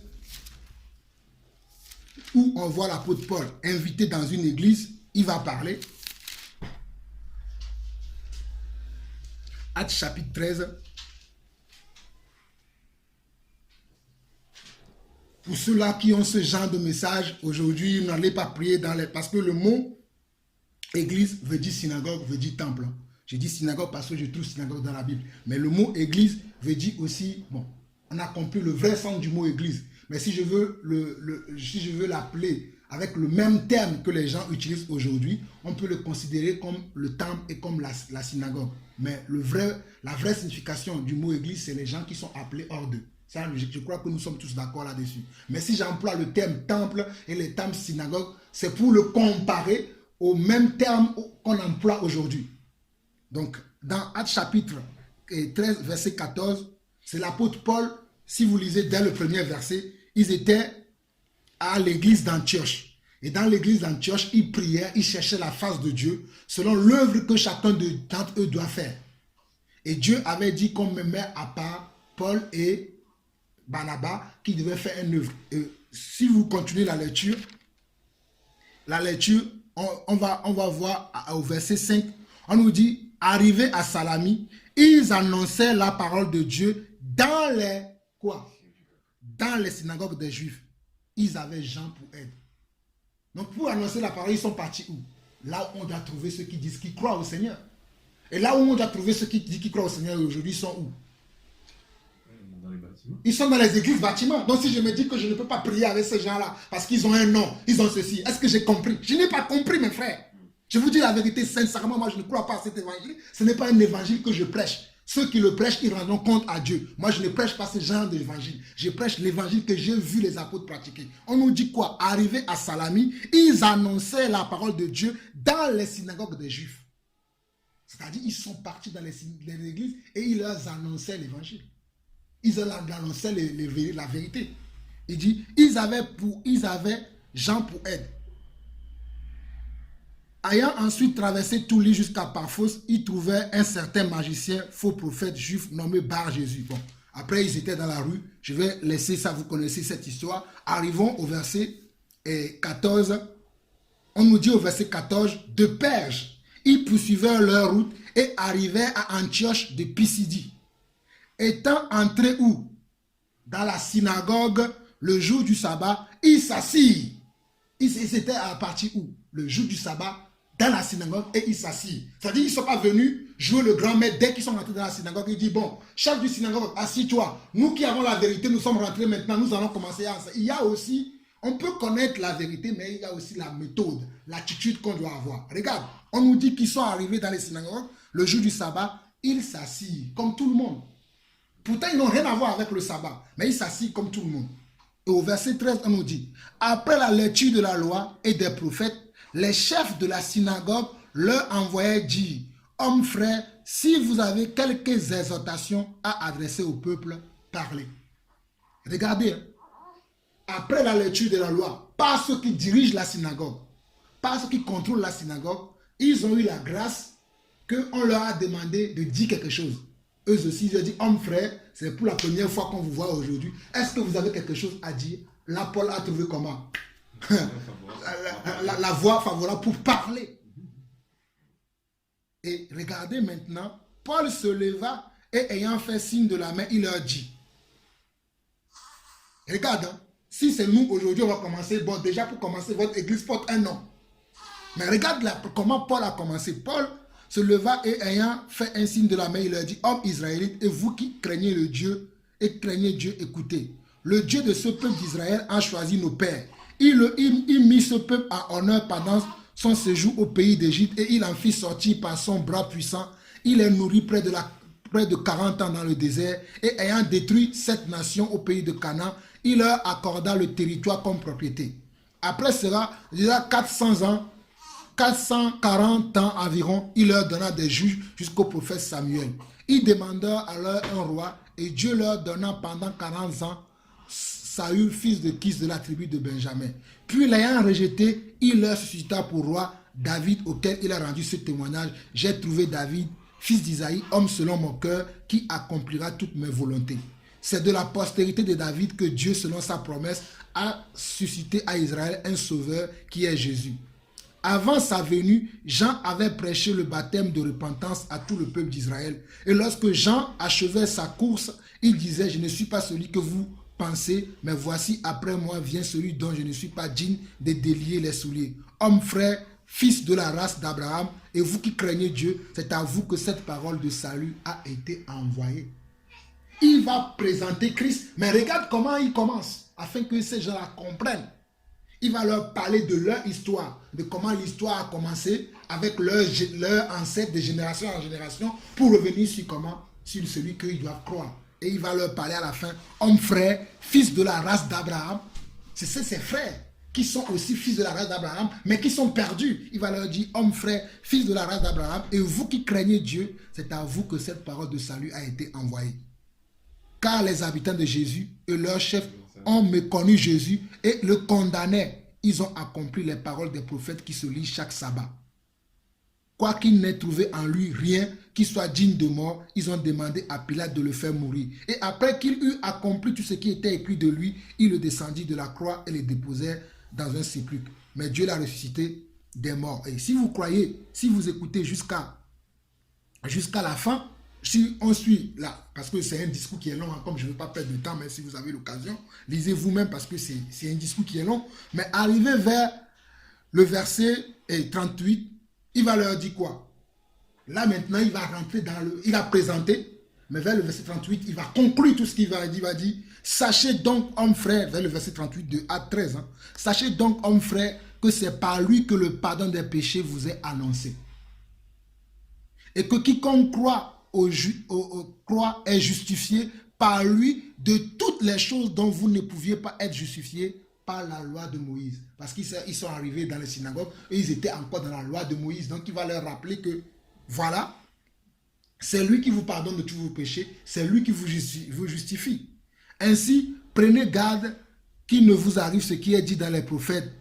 Voyez, vous les arrogants, soyez étonnés et disparaissez, car je vais faire en vos jours une œuvre que vous ne croiriez pas si on vous la racontait. Lorsqu'il sortit, on les pria de parler le sabbat suivant sur les mêmes choses. Lorsque l'apôtre Paul a fini de parler, Dieu a disposé le cœur de ces gens dans ces synagogues-là, qu'ils ont invité encore l'apôtre Paul pour qu'il revienne parler encore un autre jour de sabbat. Enfin, peut-être moi je lis, quand je lis, je comprends, je suis dans la joie. Je ne sais pas si vous sentez la même chose. Moi, quand je lis ça, je dis waouh, quelle œuvre de Dieu. On nous dit que verset 40, lorsqu'il sortit, on les pria de parler le sabbat suivant sur les mêmes choses. Et à l'issue de l'assemblée, beaucoup de juifs et de prosélytes pieux suivaient Paul et Barnabas qui s'entretenaient avec eux et les exhortaient à rester attachés à la grâce de Dieu. Donc du coup, après ce discours de Paul, certains ont compris que les pratiques qu'ils faisaient, ils n'étaient pas dignes de faire. Donc ils se sont comment? Attachés aux enseignements que Paul, aux éclaircissements que Paul les avait comment? Amenés maintenant. Maintenant, est-ce qu'ils vont fermer la synagogue? Non. Maintenant, dans la synagogue, ils vont dire maintenant, nous n'allons plus faire ce genre de choses parce que ces choses-là, ce n'est plus d'actualité. C'est inspiré. Ils ne vont plus faire ça parce est-ce qu'ils vont maintenant, bon, ok, nous fermons la synagogue, et tout est fini, restez dans vos maisons, Dieu va vous parler. Non, ils vont maintenant, dans cette même synagogue, ils vont changer les rituels qu'ils faisaient, ils vont changer leur façon de faire, ils vont changer leurs agissements. S'ils sont tous d'accord. Maintenant, s'ils ne sont pas tous d'accord, qu'est-ce qu'il faut faire? Bon, certains, ceux qui sont d'accord par rapport à Paul, qui ont compris ce qu'ils doivent faire, ils vont sortir maintenant du synagogue et là maintenant, ils vont chercher un autre endroit où prier. Soit ils vont aller créer une autre synagogue, soit ils vont se retrouver dans les maisons, selon le nombre qu'ils sont. Parce que ne croyez pas, si ici on devient une cinquantaine de personnes, on ne va pas tout le temps rester ici. Hein. Bon, soit on est une cinquantaine de personnes, et je pense que parmi nous, il y a des gens qui peuvent enseigner, moi je le pense. Qu'il y a des gens parmi nous qui peuvent enseigner. Lorsqu'on va devenir, d'ailleurs, moi je ne crois pas que je dois rester dans une assemblée tous les jours, comme certains le croient aujourd'hui, pour enseigner. Tous les dimanches, tu es là avec les gens, les mêmes personnes chaque année. Pendant 20 ans, tu es là, on t'enseigne, tu ne changes jamais. Je ne crois pas à ça, mais ça c'est encore un autre débat, parce qu'on n'apprend pas aux chrétiens aujourd'hui à devenir des disciples et à rentrer dans leur appel. C'est pour ça que les assemblées sont pleines de gens. Beaucoup ont reçu l'appel de Dieu, mais ils sont là, ils sont écrasés par ceux qui sont appelés, leurs prédécesseurs. Ils ne laissent pas les jeunes qui ont reçu l'appel à rentrer dans leur appel pleinement. Ils dominent sur eux. Ils ne leur donnent pas l'occasion de parler. Non. Le but, c'est pour ça que des fois, je dis, est-ce que quelqu'un a quelque chose à partager? Parce que je n'ai pas que reçu de la grâce de Dieu. Chacun de nous a reçu un don de Dieu. Et nous devons nous encourager les uns les autres à aller vers ce pourquoi Dieu nous a appelés. Donc ça, c'est un premier exemple. Regardons un autre exemple encore, toujours dans ce même passage, dans Actes chapitre, maintenant dans Actes chapitre 15. Actes chapitre 15, comme je dis que lorsqu'on fait l'œuvre de Dieu, on ne va pas s'arrêter là. D'ailleurs, la semaine, il y a 2 semaines bientôt, on va aller en Belgique parce que lorsqu'on engendre les gens dans le Seigneur, on ne les laisse pas comme ça. On les enseigne la parole de Dieu, mais de temps en temps, il faut aller voir si les gens sont restés dans la volonté de Dieu. Là, dans Actes chapitre 15, à partir du verset 36, l'apôtre Paul dit encore, quelques jours s'écoulèrent après lesquels Paul dit à Barnabas, retournons voir les frères dans toutes les villes où nous avons annoncé la parole du Seigneur pour voir en quel état ils sont. Retournons voir dans les villes. Et quand ils vont aller dans cette ville-là, ils vont aller, par exemple, en Perge. Ils vont aller dans la synagogue, ils ont enseigné pour voir si les gens là, qui ont dit, ils les ont invités d'autres sabbats, est-ce qu'ils ont suivi? C'est ça le but. Tu as enseigné, tu as dit, les gens ont dit, bon, ok, on a compris, on va faire, mais tu vas vérifier ce qu'ils font. S'ils ne font pas, s'il faut encore revenir pour vous dire, non, vous faites, mais il y a encore ça qui ne va pas, on va revenir là-dessus. Et l'apôtre Paul dit, allons, retournons voir. Bon, ça c'est une partie. Maintenant, dans Actes chapitre 17, vous dit que Paul alla toujours dans les synagogues. Actes chapitre 17, on nous dit, Paul et Silas passaient par Amphipolis et Apollonie, et ils arrivaient à Thessalonique, où les Juifs avaient une synagogue. Paul y entra selon sa coutume. Selon sa coutume, ça veut dire quoi? Selon son habitude, selon sa coutume, selon les traditions. Ils savent que le jour du sabbat, il faut aller où? Il faut aller au temple pour faire quoi? Pour adorer.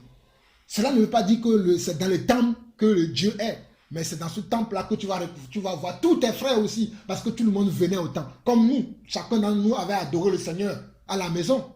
Mais aujourd'hui, nous sommes tous ici. C'est la même chose. Sauf que nous sommes ici, mais nous marchons selon quoi? Selon le principe biblique. Nous n'avons pas mis un drapeau sur la maison de Patrick avec la croix de Jésus-Christ pour signifier qu'ici il y a une église. Nous ne sommes pas enregistrés à la préfecture de l'Essonne comme quoi ici il y a une église telle. Non. Parce que l'église c'est quoi? C'est dans nos cœurs. Nous sommes tous des enfants de Dieu. Mais après, nous savons que nous avons un lieu de réunion où nous nous réunissons.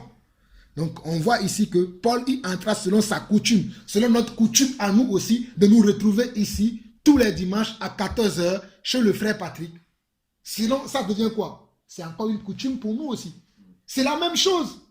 Comme la Bible dit, il n'y a rien de nouveau. Ce qui a été, c'est ce qui est et c'est ce qui sera. Mais maintenant, c'est les méthodes que nous faisons, c'est les pratiques qui vont être comment? Différentes. Je continue. Verset 3, expliquant et établissant que le Christ devait souffrir et ressusciter des morts, et Jésus que je vous annonce, disait si c'est lui qui est le Christ. Quelques-uns d'entre eux furent persuadés et se joignirent à Paul et à Silas, ainsi qu'une grande multitude de Grecs craignant Dieu et beaucoup de femmes de qualité. Dans une synagogue, Paul va prêcher. Certains vont être convaincus et vont croire à la parole de Paul. D'autres ne vont pas être comment? Convaincus. Donc ils vont rester comment? Dans toujours leur méthode vieillot. Et que dirais-je encore? Vous connaissez le verset, et dans ce même chapitre, vous connaissez lorsqu'il va arriver à Athènes. Et il va commencer à parler aux Athéniens. Paul qui va aller prier dans la synagogue, mais il va leur dire que Dieu n'habite pas fait du temple des mains des hommes. Est-ce que Paul est en train de se contredire? Non, Paul veut leur dire simplement, si nous prions dans les temples, c'est un lieu, un endroit qui est fait pour qu'on se ensemble tous. Mais ce n'est pas dans cet endroit-là que Dieu est. Parce que beaucoup vont penser que c'est parce qu'on crée un endroit, comme on le voit aujourd'hui, si tu dis quelqu'un que tu pries, il va te dire, tu pries où? C'est pour ça que quand les gens me posent cette question, je suis choqué. C'est normalement quand on me dit que quand quelqu'un te dit que je prie, tu vas lui dire, tu pries quel Dieu? C'est ça la question qu'on doit lui poser. Tu pries quel Dieu? Comment pries-tu Dieu? Mais on va lui dire, tu pries où? Il va dire, ben moi je prie chez les Adventistes, moi je prie chez les catholiques. Vous voyez qu'on n'a pas compris? Tu pries où? Ah, moi je prie chez le pasteur, ou bien il va citer le nom de son pasteur. Ah, je prie chez le pasteur Bachemba. Tu connais pas Bachemba? Ah ben oui, c'est lui le pasteur là, il fait tel miracle, on va commencer à... Ah oui, tu connais pas un tel? Ah oui, ah tu pries où? Ah moi non, moi tu me demandes, tu pries où? Je vais dire, je prie Jésus. Tu pries dans quelle église? Je prie dans l'église de Jésus. Et souvent les gens me disent, ça se trouve où l'église de Jésus? Je dis, mais ça se trouve sur la terre. Et me dit, ça se trouve où? Je dis, ben c'est là où 2 ou 3 sont assemblés à son nom. Et les gens sont... un peu, je dis, ah, lui il est bizarre. Mais ce n'est pas moi qui est bizarre, c'est eux qui sont bizarres, ils ne comprennent pas. Enfin, je ne sais pas si vous comprenez. Moi, c'est tellement évident pour moi ces choses qu'aujourd'hui, je n'ai plus le temps à perdre. Ah oui, un tel prix, ah oui, il a un nom. Non, on perd un temps fou à faire des choses qui ne nous apportent rien que de faire les choses concrètes. Moi, je suis dans le concret. Je ne suis pas dans les rhétoriques. Et non, moi, je suis dans le concret. Mes frères, soyons différents. Pour arriver à convaincre les gens aujourd'hui, pour arriver à toucher des vies aujourd'hui, il faut que notre manière de prêcher l'évangile, il faut que notre manière de marche de l'évangile soit identique à ceux de nos prédécesseurs. Sinon, nous allons faire du vent. Moi, j'en ai assez de faire du vent. Je ne sais pas pour vous, mais moi, j'en ai assez de faire du vent. C'est pour ça que je reviens sur la doctrine des apôtres. Et je vais sauter ces passages-là que je ne veux pas lire parce que vous connaissez Paul lorsqu'il s'adressait aux Athéniens. Et je sais que ceux-là qui justifient leur façon de dire aux gens, quittez les églises bâtiments parce que Dieu n'habite pas. Moi aussi, j'emploie ce verset dans d'autres conditions, pas dans les mêmes passés que certaines personnes. Moi aussi, j'utilise ces versets dans certains de mes enseignements, dans certaines choses que je dis aux gens, mais pas dans la même pensée pour dire aux gens, bon, parce que vous priez dans les assemblées, de toute façon, c'est cuit, je ne dois pas prier avec vous, je ne dois même pas avoir de communion. Ce n'est pas dans ces pensées-là.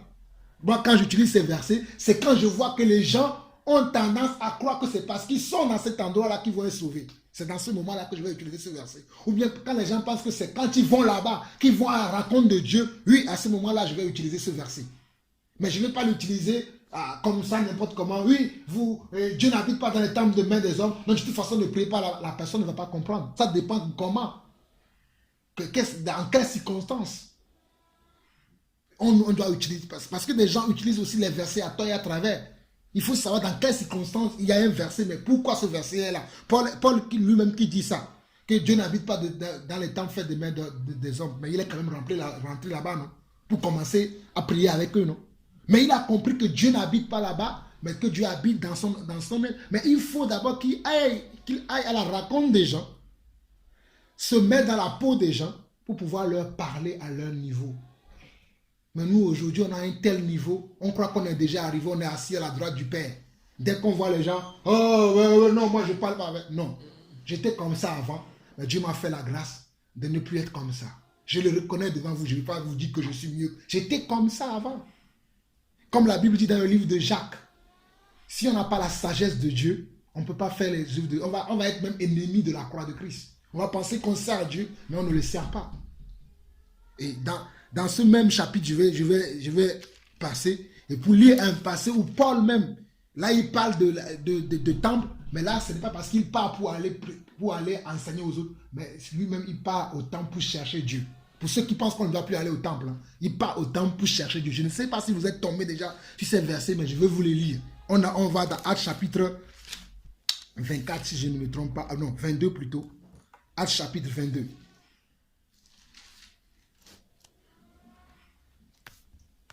Il y a plusieurs versets, hein, mais comme j'ai dit, il y a l'enseignement de haut en détail où je suis passé, mais là, je ne vais pas tirer long, voilà, 17, le frère Patrick a trouvé déjà. Je ne vais pas tirer de long à large, mais j'ai pris quelques versets clés juste pour donner une précision générale de toutes ces choses-là, pour que ça soit compris. Donc, dans Actes chapitre 22, le verset 17, et si vous lisez à partir du premier verset, même avant de venir au verset 17, l'apôtre Paul passait par des moments de tribulation, par des moments d'épreuve. Mais dans ce moment d'épreuve, il donne certains témoignages. Il parle de certaines choses qu'il a vécues. Et dans ce qu'il a vécu, il va parler de sa vie personnelle. Il va dire quoi? De retour à Jérusalem, comme je priais dans le temple. Il priait où? Dans le temple. Donc si le temple n'était plus d'actualité, pourquoi il va aller prier dans le temple? Première question. Comme je priais dans le temple, je fus ravi en extase. Et je vis le Seigneur qui me disait, hâte-toi et sors promptement de Jérusalem parce qu'ils ne recevront pas ton témoignage sur moi. Et je dis, Seigneur, ils savent eux-mêmes que je faisais mettre en prison et battre de verge dans les synagogues ceux qui croyaient en toi et que lorsqu'on répandit le sang d'Étienne, ton témoin, j'étais moi-même présent, joignant mon approbation à celle des autres et gardant les vêtements de ceux qui le faisaient mourir. Alors il me dit, va, je t'enverrai au loin vers les nations. Donc l'apôtre Paul témoigne ici lui-même qui va prier où? Dans le temple. Donc le temple, juste pour conclure, le temple, ce n'est pas les bâtiments que nous appelons aujourd'hui, les bâtiments où sont les maisons. Les temples, c'est nous-mêmes, mais ça dépend de ce qu'on fait. Mais est-ce que c'est pour cela qu'on doit abandonner les temples? Non, on ne doit pas abandonner les temples, mais on doit avoir un temple, oui, on dit le temple, oui, on dit un temple. On doit avoir un temple selon le Seigneur.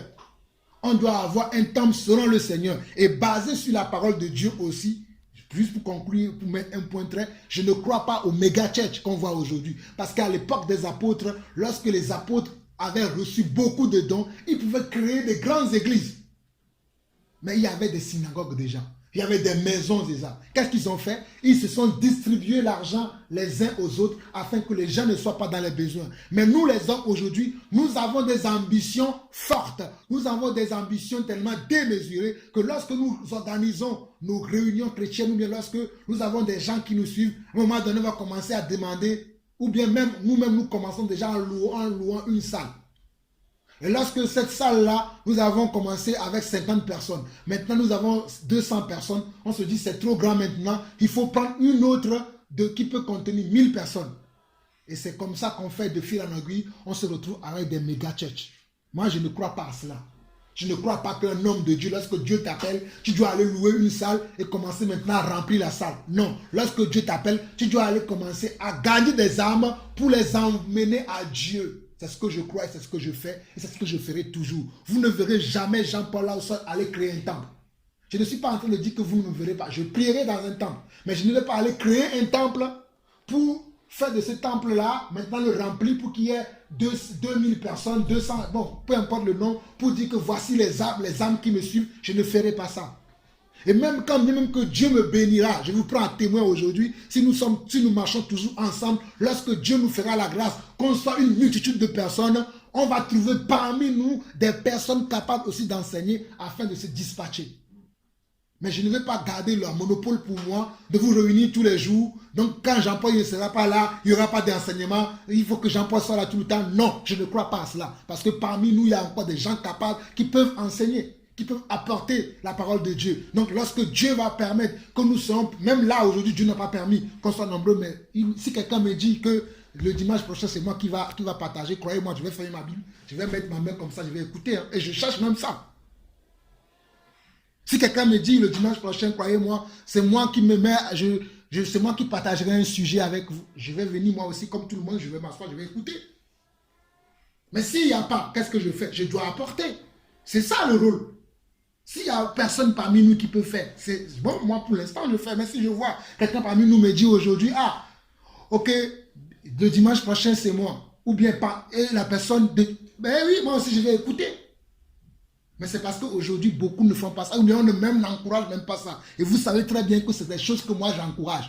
Des fois même, je vous dis, travaillez sur ces sujets et partagez avec nous. Mais si vous ne le faites pas, qu'est-ce que moi je dois faire? Je ne dois pas attendre toujours que cela vienne des autres. Je dois faire aussi. Mais sachez que nous pouvons tous faire.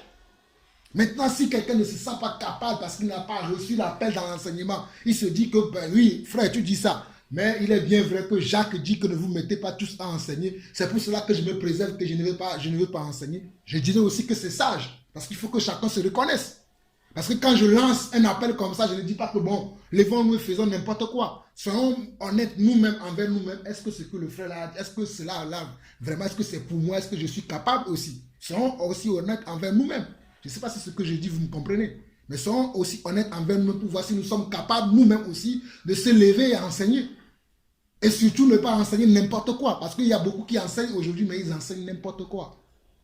Et comme je disais à Patrick que nous avons participé à une réunion sur le voile, j'ai appris il y a 2 semaines lorsque j'étais avec le frère Calice, cette réunion dans laquelle nous étions, nous parlons du voile, j'ai appris que après cette réunion-là, dans cette assemblée dont il est question, il y a beaucoup qui ne mettent plus le voile aujourd'hui. Et ça crée une zizanie. Il y a beaucoup de sœurs qui se disent, il y en a même une sœur même qui est sortie même de là, qui se dit, même lorsque j'étais dans les bâtiments, c'était même mieux. Pourquoi? Parce qu'on n'arrive pas à marcher tous ensemble dans le droit chemin. Parce qu'il y en a qui disent que non, le voile, ce n'est pas pour toutes les femmes, que c'est uniquement pour les femmes qui sont mariées. Parce que quand j'étais dans cette réunion, c'est ce qui a été dit. Et non, moi j'ai dit non, c'est pas ce que la Bible dit. Mais c'est ce qui a été dit. Donc du coup, à la fin de cette réunion, ceux qui dirigent cette église de maison, ce n'est pas un bâtiment. Pour vous dire que ce n'est pas que dans les bâtiments qu'il y a des problèmes, il y a des problèmes dans les églises de maison. Ceux qui dirigent cette église de maison ont dit maintenant, vous qui n'êtes pas mariés, enlevez le voile. C'est quoi? Ce n'est pas du désordre? Donc, quand nous tapons sur les églises bâtiments, tapons aussi sur les églises de maison. Hein. Moi, je le dis toujours, ce n'est pas ni le lieu, ni l'endroit qui est le problème. C'est nous qui avons des problèmes. Parce que nous ne voulons pas nous soumettre à la volonté de Dieu. Nous ne voulons pas nous soumettre à la parole de Dieu. Et dans cette église de maison, aujourd'hui, il y a une discorde. C'est normal que dans une église... Et je ne vois pas... En plus, des fois, je ne comprends pas. Même, moi, je disais au frère, le frère qui me disait ça la semaine dernière, le frère Calis qui me disait ça, je disais même si c'est qu'eux, ils prétendent que c'est la vérité, même si c'est vrai, que ce qu'ils disent que c'est les femmes qui ne sont pas mariées, qui ne doivent pas mettre le voile. S'ils mettent le voile pour prier, qu'est-ce que ça gâte sur leur vie? Ça change quoi? Pour leur dire maintenant de mettre dans la levée. Des fois, il faut poser des questions sages, comme je vous disais tout à l'heure, que pour moi, baptiser quelqu'un au nom du Père, du Fils et du Saint-Esprit, ça ne me dérange pas. Mais je vois que ça choque certains frères qui m'appellent de ça. Oh frère, pourquoi toi tu continues à baptiser les gens au nom du Père, du Fils et du Saint-Esprit? Un jour, je me suis posé avec le Seigneur. Le Seigneur m'a dit, mais tu sais, Jean-Paul, tu le dis toi-même, que je suis le Père, le Fils et le Saint-Esprit. Il veut que tu baptises au nom de Jésus. Baptise au nom de Jésus, comme ça, il n'y aura plus de scandale. Mais c'est ce que je fais. Ça, c'est quoi? C'est ce qu'on appelle aussi l'humilité. Ça ne change rien à moi. Et moi, je crois même d'ailleurs que le baptême ne veut rien dire. C'est quelque chose. Quand je dis le baptême ne veut rien dire, comprenez ce que je suis en train de dire. Hein. C'est pas le baptême. C'est pas le baptême qui va faire que tu vas aller au ciel. Mais c'est ton attitude, c'est ton comportement qui va faire que tu vas aller au ciel. Pourquoi je vais rester sur ça? Moi, je dis, bon, ok, moi je vais continuer à baptiser au nom du Père, du Fils et du Saint-Esprit. On va être là, se tirailler les uns les autres. Vous voyez qu'il y a beaucoup de choses dans lesquelles on ne s'arrête pas pour dire qu'est-ce qu'on doit faire exactement, mais on est là dans les choses qui ne vont nous amener à rien. On se chamaille pour rien du tout. Et quand j'ai appris cette histoire, je disais aux frères que franchement, il y a des gens qui ne s'assaillent pas pour écouter Dieu, pour oublier un peu leur connaissance. Ils pensent qu'ils ont de la connaissance, mais déjà c'est de la connaissance erronée, mais ils pensent que c'est vrai. Parce que même si on part dans la logique, prier avec le voile, ça ne gâte rien. Mais prier sans voile, si on suit la logique, c'est ça qui dérange. Donc ceux qui veulent prier ceux qui prient avec le voile, même si je me dis que peut-être ils ne doivent pas prier avec le voile, je vais au moins dire, bon, je vais suivre la logique de ceux qui disent que prier avec le voile, c'est ça qu'on doit faire. Mais je préfère aller dans ce sens-là que de dire que bon, je ne vais pas le faire, alors que si c'est ça qu'on doit faire normalement et que moi je ne le fais pas, là il y a un problème. Et je me pense même que ce jour-là, lorsqu'on était dans cette réunion, un frère leur avait même dit cela que même si tout ce que vous dites là c'est vrai et que c'est nous qui sommes dans l'erreur, faites attention de ne pas commencer à dire aux gens de faire ce que vous voulez dire. Parce que si jamais c'est vous qui n'avez pas raison, vous aurez tort devant Dieu de ne pas pratiquer sa volonté. Mais navré pour moi-même d'apprendre la semaine, il y a quelques semaines là que non, malgré ces avertissements, ces choses-là ne se font pas. Vous comprenez pourquoi je suis réticent aujourd'hui à dire je veux voir un tel frère, je veux voir. Parce que les gens ne veulent pas suivre la parole. On veut toujours garder nos trucs. Ah oui, moi ceci, je ne peux pas avec telle personne. Moi, je ne suis pas dans ça. Et comme je disais, pour finir, on voit ici bien sûr que l'apôtre Paul, il priait dans un temple. Donc, frère, prier, comme je te l'ai dit, si quelqu'un m'invite dans une église, j'irai. Que l'église a un nom, qui est long, ou bien qui a des dénominations bizarres. Quand on m'invite, peu importe le nom, j'irai, je mangerai, je danserai, je louerai, je chanterai. Mais lorsque je vais parler, mon discours sera différent de leur discours. C'est ça. C'est là qu'on va faire la différence. Comme je viens de te dire, j'irai, je mangerai, je danserai, je ferai tout avec eux.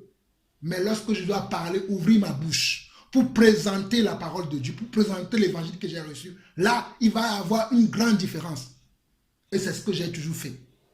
C'est pour ça que des fois, les gens ne permettent même pas que je parle. Parce qu'ils savent que quand je vais parler, il va y avoir un problème. Je suis comme l'apôtre Paul. Si tu m'invites dans ton église, tu me donnes le micro pour que je parle, ou tu me donnes la parole pour que je parle, sache qu'à la fin, ton église va être divisée. Certains seront pour, certains seront contre. Ça, c'est sûr. Parce que je l'ai déjà vu maintes et maintes fois se reproduire. C'est pour ça que certains ne m'aiment pas. Parce que quand j'arrive dans un endroit, moi, je n'aime pas l'hypocrisie. Dire que tu vas bien, non. Je vais dire que ça, là, c'est bon. Ça, c'est pas bon, je vais le dire. Enfin, si Dieu me fait la grâce de reconnaître. Ou si je vois, parce que si je ne vois rien, je ne vais pas inventer non plus. Mais si je vois qu'il y a quelque chose qui ne va pas, je ne vais pas faire semblant de tout va bien. Après, on va faire bisous, bisous. La semaine prochaine, non. Je vais te dire qu'il y a ça qui ne va pas. pour ta première invitation. S'il y a une seconde invitation, je vais encore trouver autre chose, ça qui ne va pas. Toujours, ainsi de suite, jusqu'à ce que le Seigneur nous appelle. Mais je ne vais pas venir comme ça, là, dire que non, tu vas bien, tu es un homme de Dieu. Vraiment, comme un frère m'a dit un jour concernant un homme de Dieu, qui était vraiment dans l'égarement, et c'est lui-même qui m'avait appelé pour me parler de ce frère. Et il a eu l'opportunité d'aller vers ce frère. Lui non plus, il n'a pas parlé. Il m'appelle moi pour lui parler, mais lui-même, il a eu l'opportunité. Il ne lui a pas parlé. Il vient me dire que non, c'est un bon orateur. Vous voyez comment on peut... Il vient chez moi à la maison, je le reçois. Il dit, mais comment se fait-il que je te vois, tu es parti même chez ses frères. Vous avez fait une émission même ensemble. Tu n'as pas pu lui dire toutes les erreurs qu'il a fait. Il m'a simplement dit que c'est un bon orateur. Il est un bon orateur. Hein. Il y a certains qui n'assument pas le rôle qu'ils ont en tant que prédicateur. Mais moi, j'assume mon rôle. Soit les portes me seront ouvertes, soit les portes me seront fermées. Et c'est ça aussi le rôle qu'on doit avoir. Mais faisons attention de ne pas juger les gens sans leur donner la solution. Et c'est pour ça que j'ai pris l'exemple de Jésus. Dans la Bible, lorsque Jésus voyait un problème quelque part, il disait la solution. Lorsque Jésus insultait les pharisiens de race de vipère, race de ceci, de race de... Il ne s'arrêtait pas juste sur les insultes. Il disait pourquoi il disait ça. Il disait, si vous lisez Matthieu 23, vous allez voir. Il disait, vous fermez la porte parce que vous faites ceci, vous faites cela. Il disait tout. Mais nous, aujourd'hui, on va simplement dire ça, on s'arrête là. Alors moi, je ne vais pas prier avec vous parce que vous avez mis un nom. Mais il faut prendre le temps d'expliquer à la personne pourquoi l'église ne doit pas avoir un nom. Mais si tu as pris le temps d'expliquer, la personne, quand tu as pris le temps d'expliquer, il a accepté, là, tu l'as gagné. Mais s'il n'a pas accepté, ben tu le laisses. On a vu, si tu lis le livre d'Abel, tu vas voir qu'à certains endroits, l'apôtre Paul parlait, mais on le chassait même. Dans ce Acte chapitre 10, Acte chapitre 17, si on continuait, on va voir que dans une certaine ville, quand Paul est arrivé, ben, il a tellement parlé que ce qu'il avait dit, certains n'étaient pas d'accord. Non seulement ils n'étaient pas d'accord, ils voulaient l'arrêter. Ben, on l'a fait descendre de quoi? D'une corbeille. Mais nous, à notre époque, aujourd'hui, qu'est-ce qu'on dit? Oh non, parce qu'ils appellent l'église Kibanguis. Moi, je ne vais pas aller prier. Si les Kibanguis m'appellent là, j'y vais. Oh, vous allez me voir dans la fanfare. Je vais chanter, danser comme eux. Mais s'il me dit, frère, homme frère, dis-moi un mot. Ah, là, je vais vous dire, Dieu n'est pas dans les fanfares. Dieu n'est pas dans tout ce que vous faites là. Dieu est là, c'est là que je vais parler. Et c'est ça la vérité. Enfin, donc moi, c'est la perception que j'ai de l'église. Et c'est ce que je défends. Et c'est ce que j'ai défendu toujours. Et j'ai pris quelques passages. Je n'ai pas tout dit parce que j'ai fait un enseignement en globalité là-dessus. Je te l'enverrai cette semaine même pour que tu puisses écouter. Parce que là, je pars même par les versets du Nouveau Testament où on voit Jésus lui-même aller dans les synagogues et après les apôtres, tout ça, on voit tout ça. Je te l'enverrai pour que tu suives bien, pour qu'on ne soit pas dans ce état d'esprit. Lorsqu'on voit déjà, ah, c'est l'église interne, ils sont déjà dans les garements. Qu'est-ce que je vais faire avec eux? Non. Je ne dis pas, pour conclure, finir, effectivement, je ne dis pas que bon, oui, c'est bon, maintenant il faut aller dans les églises, aller s'asseoir avec eux, manger avec eux, comme si de rien n'était. Ce n'est pas ce que je suis en train de dire. Ça, on appelle ça l'écuménisme, on appelle ça l'hypocrisie. Tu sais bien que les gens ont un problème, tu vas avec eux, mais tu ne dis rien. Non, moi c'est pour ça que je me suis séparé même avec certains frères. Parce que croyez-moi, on ne peut pas être ensemble. Je vois qu'il y a des choses qui ne vont pas, mais on prie tout. Moi, je ne supporte pas ça. Sinon, je ne prie pas. Si je vois que parmi nous, là, il y a des problèmes, toi-même, tu as dû le voir plusieurs fois, que lorsque on est avec des problèmes que ça ne va pas, je viens toujours te parler, c'est la seule. Je viens chez toi et dis, bon frère, on avait discuté de tel point. Où est le problème? On essaie toujours de régler ça avant d'avancer. Moi, on ne fait pas l'hypocrisie, tout va bien, on est là, alors que je sais que bon, j'ai quelque chose contre toi, ou bien tu as quelque chose comme moi, mais on fait comme si de rien n'était, on prie. C'est du mensonge, ça. C'est de l'hypocrisie. On n'est pas mieux que ceux qui sont dans les bâtiments, c'est la même chose. Donc faisons attention par rapport à ce que nous faisons. Ça, nous avons fini avec l'église, le temple, les synagogues, mais tu as posé une deuxième question, c'est concernant la Sainte Seine. Déjà, la Sainte Seine, on avait partagé un sujet là-dessus une fois. Peut-être tu n'étais pas là, mais c'est un sujet sur lequel on avait partagé en Belgique. Mais après, je crois que tu as suivi. Après, tu m'as dit, tu m'as confirmé que lorsque tu as suivi, tu as compris. La Sainte Seine, la manière dont on doit le pratiquer aujourd'hui, on ne la pratique pas. Pour moi, ce n'est pas de cette manière-là que je la vois pratiquer dans l'église, déjà. Parce que beaucoup aujourd'hui, pour faire la Sainte Seine, ils s'arrêtent simplement jusqu'au niveau du vin et du pain. Mais la Sainte Seine, ça va au-delà du vin et du pain. La Sainte Seine commence déjà par notre conscience. Avons-nous péché? Si avons-nous péché, nous ne sommes pas prêts pour prendre la Sainte Seine. Nous devons d'abord demander la repentance à Dieu. Nous réconcilier avec Dieu. Avoir la confirmation que dans mon cœur, que oui, là je me suis réconcilié avec Dieu. Je n'ai pas de problème avec Dieu avant de prendre la Sainte Seine. Et cette scène-là, ça se prend au milieu d'un repas. Le repas, ce n'est pas une seule personne qui fait le repas, à moins que bon, vous décidez que bon, vous allez vous cotiser de l'argent afin qu'une seule personne fasse le repas. Oui, si vous faites ça, c'est bien. Mais normalement, c'est que chacun, si nous voyons dans la, chacun doit amener son repas. On s'assoit à table et pendant ce repas, lorsqu'on mange, à un moment donné, on doit se lever, se laver les pieds les uns les autres. Selon Jean chapitre 13, on doit se laver les pieds selon les uns les autres. Moi, je l'ai toujours fait lorsque j'ai eu l'occasion de faire la Sainte Seine. Mais depuis quelques années, depuis 4 ans maintenant, où que je visite certains frères, lorsqu'ils font la Sainte Seine, ils ne font que manger le pain et du vin. Et ils n'insistent même pas sur les choses de péché. Ils pensent que bon, c'est une rituel, donc il faut faire. Moi, je ne le fais pas. Ça fait depuis 2 ans qu'on prie. Est-ce que vous m'avez déjà vu faire la Sainte Seine? Une fois, je suis venu ici avec une bassine, avec tout pour faire la Sainte Seine. Le Saint-Esprit m'a dit, tu ne le feras pas, je ne l'ai pas fait. Pourquoi je ne l'ai pas fait? Parce qu'il m'a dit, on n'est pas tous prêts. Non, il ne faut pas faire pour faire. Je fais parce que tout le monde... Parce que si le Saint-Esprit me dit que tout le monde n'est pas prêt, moi, je veux montrer aux gens que bon, nous pratiquons la parole, nous faisons la Sainte Seine, on va filmer pour mettre sur Internet. Après, si des gens tombent au milieu de nous malades, ils meurent. C'est la faute de qui? C'est ma faute. Hein? Beaucoup ne se rendent pas compte de certaines choses. Ils pensent que les choses de Dieu, on prend ça à la légère. Mes frères, je vous ai toujours dit cela. On ne prend pas les choses de Dieu à la légère. Les choses de Dieu, on ne prend pas ça. Et la Sainte Seine, c'est quelque chose que je respecte beaucoup. C'est pour ça que je vous ai dit, ah, vous m'avez déjà vu faire la Sainte Seine. Parce que ce n'est pas quelque chose qu'on doit prendre en léger. Il faut que les cœurs soient convertis. Il faut que les âmes cherchent vraiment le Seigneur. Il faut que les gens aient conscience de ce que c'est que la Sainte Seine. La Sainte Seine, ce n'est pas juste être là, chanter, et il est sorti du tombeau, il est venu. Non, ce n'est pas ça. Ou bien, oh, j'ai gloire à Dieu, alléluia. Non, ce n'est pas ça. La Sainte Seine, c'est quelque chose de concret. Tu sais que Jésus est mort, il est ressuscité pour nous. Et tu vis la nouvelle vie qu'il a pour nous. Si tu ne vis pas cette vie, tu n'es pas encore digne de prendre la Sainte Seine. C'est pour ça que la Bible dit dans 1 Corinthiens chapitre 11 que c'est pour ça qu'au milieu de vous, il y a des infirmes, il y a des morts. Parce que les gens prenaient la Sainte Seine sans prendre conscience de cela. Non seulement ils prenaient la Sainte Seine sans prendre conscience de cela, ils le prenaient dans le désordre. Les gens venaient, ils avaient le manque d'amour. Ils venaient avec leur nourriture et ils n'aimaient pas que l'autre frère partage même leur nourriture. On voit les exemples déjà dans la Bible. Et ils oubliaient même le capital. Ils ne se lavaient même pas les pieds. Alors que le Seigneur Jésus, le premier jour, il avait fait ça. Il avait fait quoi aussi? Le lavement des pieds des apôtres. Et il a dit, si moi le maître, je vous ai lavé les pieds, vous devez vous laver les pieds les uns les autres. Mais allez voir dans les assemblées aujourd'hui. Ce n'est même pas une coupe qu'on partage, c'est des petits verres. Et ceux maintenant qui se disent que bon, on a connu la vérité, qui le font aussi dans les maisons, pas de lavement des pieds, ils sont là simplement à chanter quelques instants, à prier quelques instants, manger leur pain fini et puis c'est bon. Non. Vous allez me dire, mais pourquoi quand tu vas, tu fais? Vous savez pourquoi je le fais? Parce que j'ai comment l'humilité. J'ai déjà partagé avec ces frères qui nous enseignent, hein, je leur ai dit. Je me rappelle avec un frère, je lui ai dit, va lire, je lui ai même donné les passages. Le frère là va me dire que non, le frère en question il m'a dit non, que lui quand il lit, il comprend que lorsqu'on parle de lui, que Jean parle que Jésus parle de lavement des pieds, il parle de l'humilité. C'est ce que lui il a compris. Est-ce que je vais le forcer? Je ne vais pas le forcer, il aura des comptes à rendre à Dieu. Moi, quand je vais le faire, je vais laver les pieds.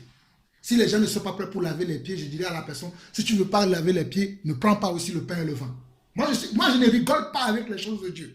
Si tu n'es pas prêt pour qu'on te lave les pieds, ne prends pas aussi le pain et le vin. Mais si tu veux prendre le pain et le vin, on doit te laver aussi les pieds, parce que si le Seigneur a fait, il sait pourquoi. D'ailleurs, il a dit dans Jean 13, il a dit parce que vous n'êtes pas tous purs. On fait des choses qui sont spirituelles, mais on ne veut pas comprendre l'essence, on ne veut pas saisir l'essence. Donc, voilà pourquoi, comme tu as posé la question, pourquoi on ne fait pas la Sainte Seine, c'est ça. Et même si on fait la Sainte Seine, et que moi j'ai vu plusieurs fois les gens faire la Sainte Seine, mais je ne l'ai pas fait parce que je sais que ma conscience là me condamne par rapport à certaines choses que j'ai fait dans ma vie. Donc, je n'ai pas pris la Sainte Seine. Je n'ai pas eu honte que, les frères diront, il y a la Sainte Seine qui a passé, Jean-Paul a pris, je ne veux pas me justifier devant les gens. Pour blaguer, je ne suis pas prêt pour prendre, je ne prends pas. peut-être une prochaine fois, s'il y a encore la Sainte Seine, et que ma conscience ne me condamne pas pour un péché quelconque, à ce moment-là, je prendrai la Sainte Seine. Donc on peut être au milieu d'un culte, au milieu d'une assemblée où il y a la Sainte Seine, il y a le repas du Seigneur, et on s'abstient. Ce n'est pas un péché, c'est d'ailleurs même sage, selon ce que moi je comprends de la Bible. Et je vais finir parce que quand je lis, quand je parle de la Bible, j'aime toujours citer les versets. Je ne vais pas tout lire, mais je vais lire 2-3 versets pour justifier ce que je lis, parce que je sais qu'il y a des gens qui nous écoutent, qui après vont dire « Ah, il a dit ça, mais moi, au moins je vais leur donner des indications. » Quand on voit Jean chapitre 13,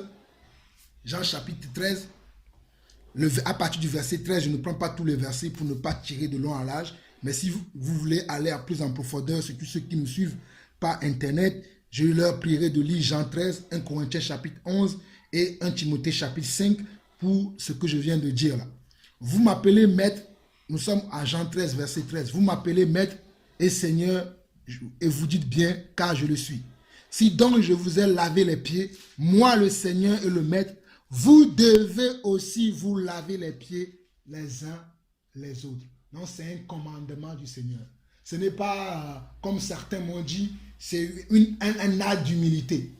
Il y a des gens qui interprètent la parole de Dieu. Je me dis, quel problème ils ont dans leur tête. Il dit, si donc moi le maître, je vous ai lavé les pieds, vous devez, ça veut dire quoi? C'est un ordre, c'est un commandement. Vous devez aussi vous laver les pieds les uns les autres, car je vous ai donné un exemple afin que vous fassiez comme moi je vous ai fait.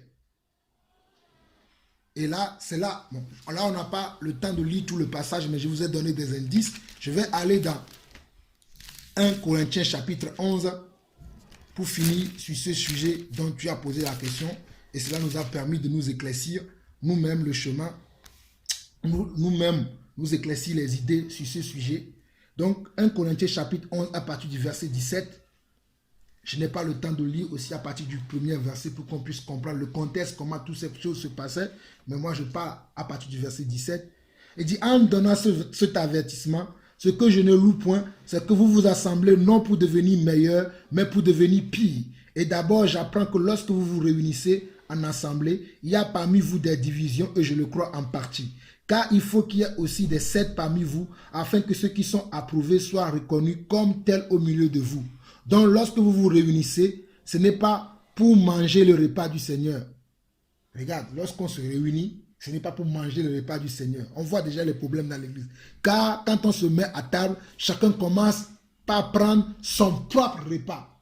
Donc, on voit ici que lorsqu'on est dans le repas du Seigneur, chacun doit amener quelque chose. Si c'est un paquet de chips que tu peux amener, gloire à Dieu, c'est un paquet de chips. Si toi, c'est un bol de salade que tu peux amener, c'est ce que tu peux, un bol de riz avec une sauce, chacun selon ce qu'il peut.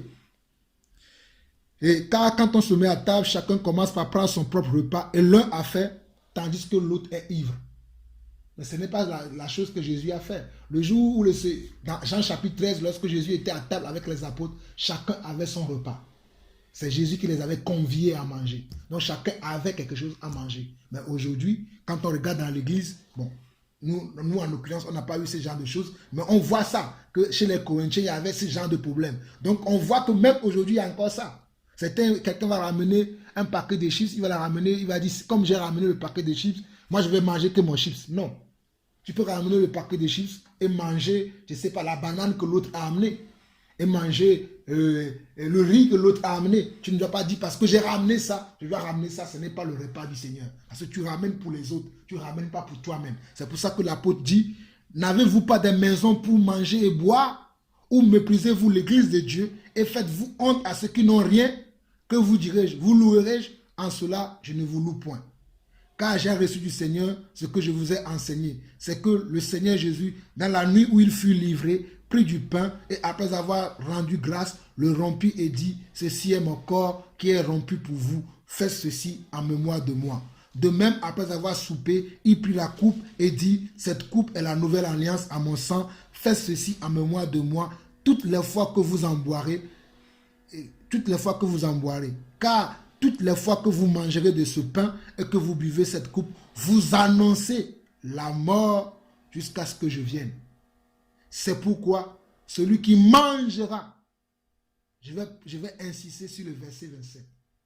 C'est pourquoi celui qui mangera le pain ou boira la coupe du Seigneur indignement. Beaucoup le boivent aujourd'hui indignement. Ils quittent des boîtes de nuit. Ils quittent la fornication.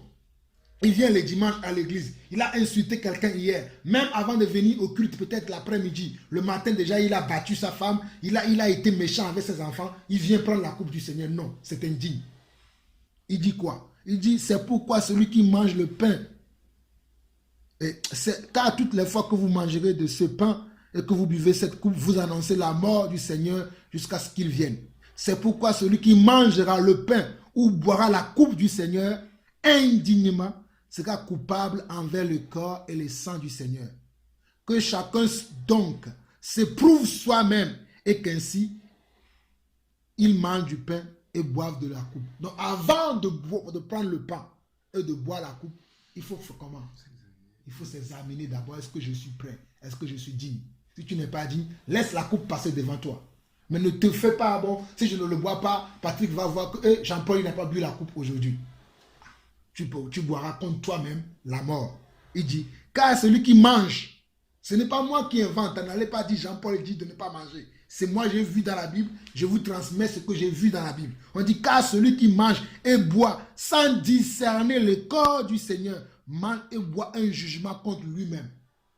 Parce que quand nous faisons cela, c'est quelque chose qui est en dehors du pain, parce que les gens pensent que c'est juste simplement un pain et du vin qu'ils boivent. Non, c'est le corps et le sang du Christ. C'est pour ça qu'il dit, c'est pour cela qu'il est.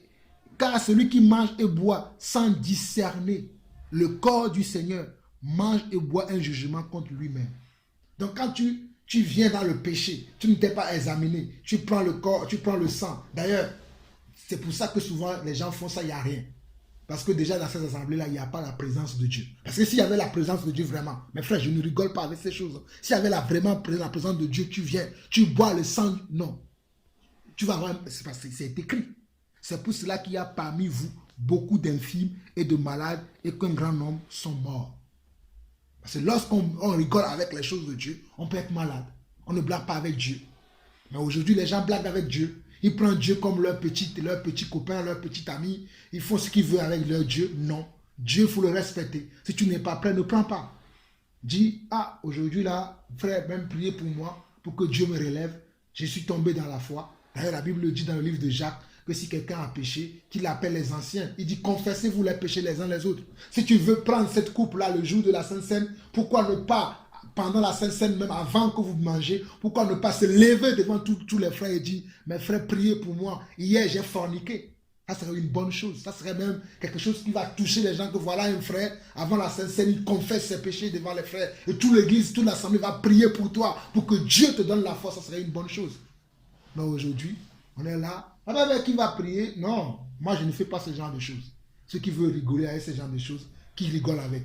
Moi je vais être sincère dans les choses de Dieu. Je passe ce passage, le dernier, pour justifier bien sûr, et prenez le temps de lire vous-même de fond en comble. Là je n'ai pas le temps de rentrer dans tous les détails. Mais on va dans 1 Timothée chapitre 5, pour ce que j'ai dit concernant le lavement des pieds, pour ceux qui vont penser que j'invente, je n'invente pas. Dans 1 Timothée chapitre 5, l'apôtre Paul va parler du choix des veuves à Timothée et il va dire ceci à partir du verset 9. Il dit qu'une veuve, pour être inscrite sur le rôle, n'est pas moins de 60 ans, qu'elle ait été femme d'un seul mari, qu'elle soit appliquée à toute bonne œuvre, ayant élevé des enfants, exercer l'hospitalité, laver les pieds des saints, secourir les malades, secourir les malheureux, pratiquer toute espèce de bonne œuvre. Ici, on nous dit quoi? On nous dit qu'elle ait lavé les pieds des saints. Je me rappelle qu'un jour, je partageais ce verset-là avec un frère qui a l'habitude de faire la Sainte Seine, qui continue même jusqu'à aujourd'hui. J'ai pris le temps de lui dire, il m'a dit que ce verset-là veut dire que les femmes doivent être humbles. C'est ce qu'elle m'a dit. Est-ce qu'après, je vais lui couper la tête? Non, je le laisse faire. Moi, je lui ai dit, regarde, j'ai pris 1 Jean, j'ai pris ici. Elle m'a bien dit que dans 1 Jean, Jésus parle de l'humilité et ici aussi, l'apôtre parle de l'humilité. Que voulez-vous que je fasse? Je ne peux pas le forcer. Je le laisse faire. Il aura des comptes à rendre en Dieu. Moi aussi, je des comptes à Dieu par rapport à ce que je fais. Ici, si l'apôtre Paul veut parler de l'humilité, il le parlera. J'ai vu dans plusieurs fois, l'apôtre Paul dans le livre de Thessaloniciens dit, humiliez-vous à ceux qui vous enseignent. Pourquoi ici, il ne dit pas qu'il ne parle pas du mot humilier comme ça. Il dit qu'elle est laver les pieds des saints. Lui me dit que c'est l'humilité. Vous voyez comment on peut traduire la parole de Dieu selon nos trucs. Parce que, et ça aussi, c'est parce que dans l'assemblée que nous étions avant, moi aussi quand j'étais dans l'assemblée, dans le vrai système avant, lorsqu'on faisait la Sainte Seine, je n'ai jamais vu le lavement des pieds. Mais j'avoue que lorsque j'étais dans l'église catholique, j'ai déjà vu ça. Pourtant, l'église catholique n'est pas dans la vérité. Mais je me rappelle très bien qu'à chaque fête de Pâques, lors de la messe de minuit de Pâques, lorsque les prêtres sont sur, comment on appelle, l'estrade, ils font la Sainte Seine comme cela. Bon, comme cela, parce qu'ils ne mangent pas, ce n'est pas au cours d'un repas, mais ils se lavent les pieds les uns les autres, entre eux prêtres, et aussi pour leur, comment on appelle ça, les enfants de cœur qui sont avec eux, ils leur lavent aussi les pieds. J'ai toujours vu ça dans l'église catholique. Eux, ils ne le font pas toute l'année, mais lors de la fête de Pâques, la messe de minuit, ils se lavent les pieds. Et ils prennent le verset de 1 Jean. Bon, eux, ils ne vont pas dans Timothée, ils se basent sur le verset de 1 Jean. C'est dans l'église catholique que j'ai vu ça premièrement. Et à l'époque, je ne comprenais pas ce genre de choses. Mais pourtant, ils ne sont pas dans la vérité, mais ils font quand même. Vous voyez comme on dit, les gens toujours prennent une partie. Eux, ils prennent une partie.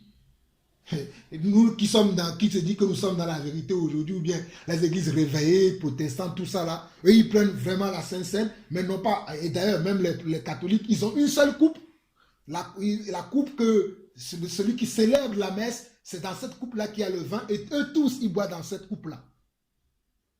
Mais maintenant, quand tu vas dans les églises réveillées, on a des petites coupes, chacun se... Bon bref, on n'a pas de temps, c'est pas ça, c'est des détails, mais nous avons vu la vérité ici.